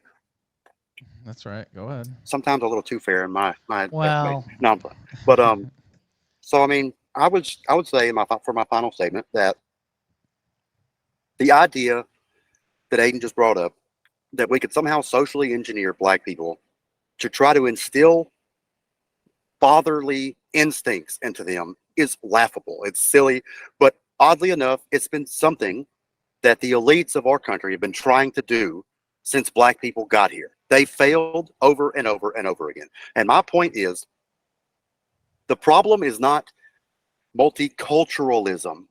It is racial diversity. There was plenty of multiculturalism in this country whenever the Irish showed up, and when the Italians started showing up in droves, and the Spanish and the Germans. And guess what? This country became a superpower because the Europeans were the only ones flooding here, right? It's only since we started letting Mexicans, Middle Easterners, Asians, and more Black people flood our nations that all of these racial animosities have started taking place. It also, coincidentally, Aiden would tell you, is when our economic problems started to heighten. And where we're at now, my point is because of racial diversity. It's not multiculturalism, because as long as the race is the same, white people will thrive. We've proven that. Our history has proven that. Like I said, we were a superpower after all these different ethnicities of Europeans started showing up. But once you start letting Jamal and Pedro and Ahmed join the group, well, we just so happen to, as Aiden would say, coincidentally, started to take a nosedive. There's a reason for that. It's not a coincidence. Not at all. White people succeed whenever they are allowed to be white and be with other whites. We're failing now because of racial diversity. And if you've learned anything tonight, I hope it is that people like Aiden, what I mean by that are Jews, are very dishonest and they want white people to go extinct. I'm done. All right. Okay. Now, yeah. Now, tell people where they can find you, Aiden, and thank you for joining us tonight. And then I'll let Dingo do the same. Yeah, Twitter at Aiden_revival. That's mainly where I am today. So, yep. Very cool. And thank you, man. I appreciate you joining us. Dingo, tell us where they can find you if you want. Whenever Jack and I do a show, it's on the Right Stuff Up is.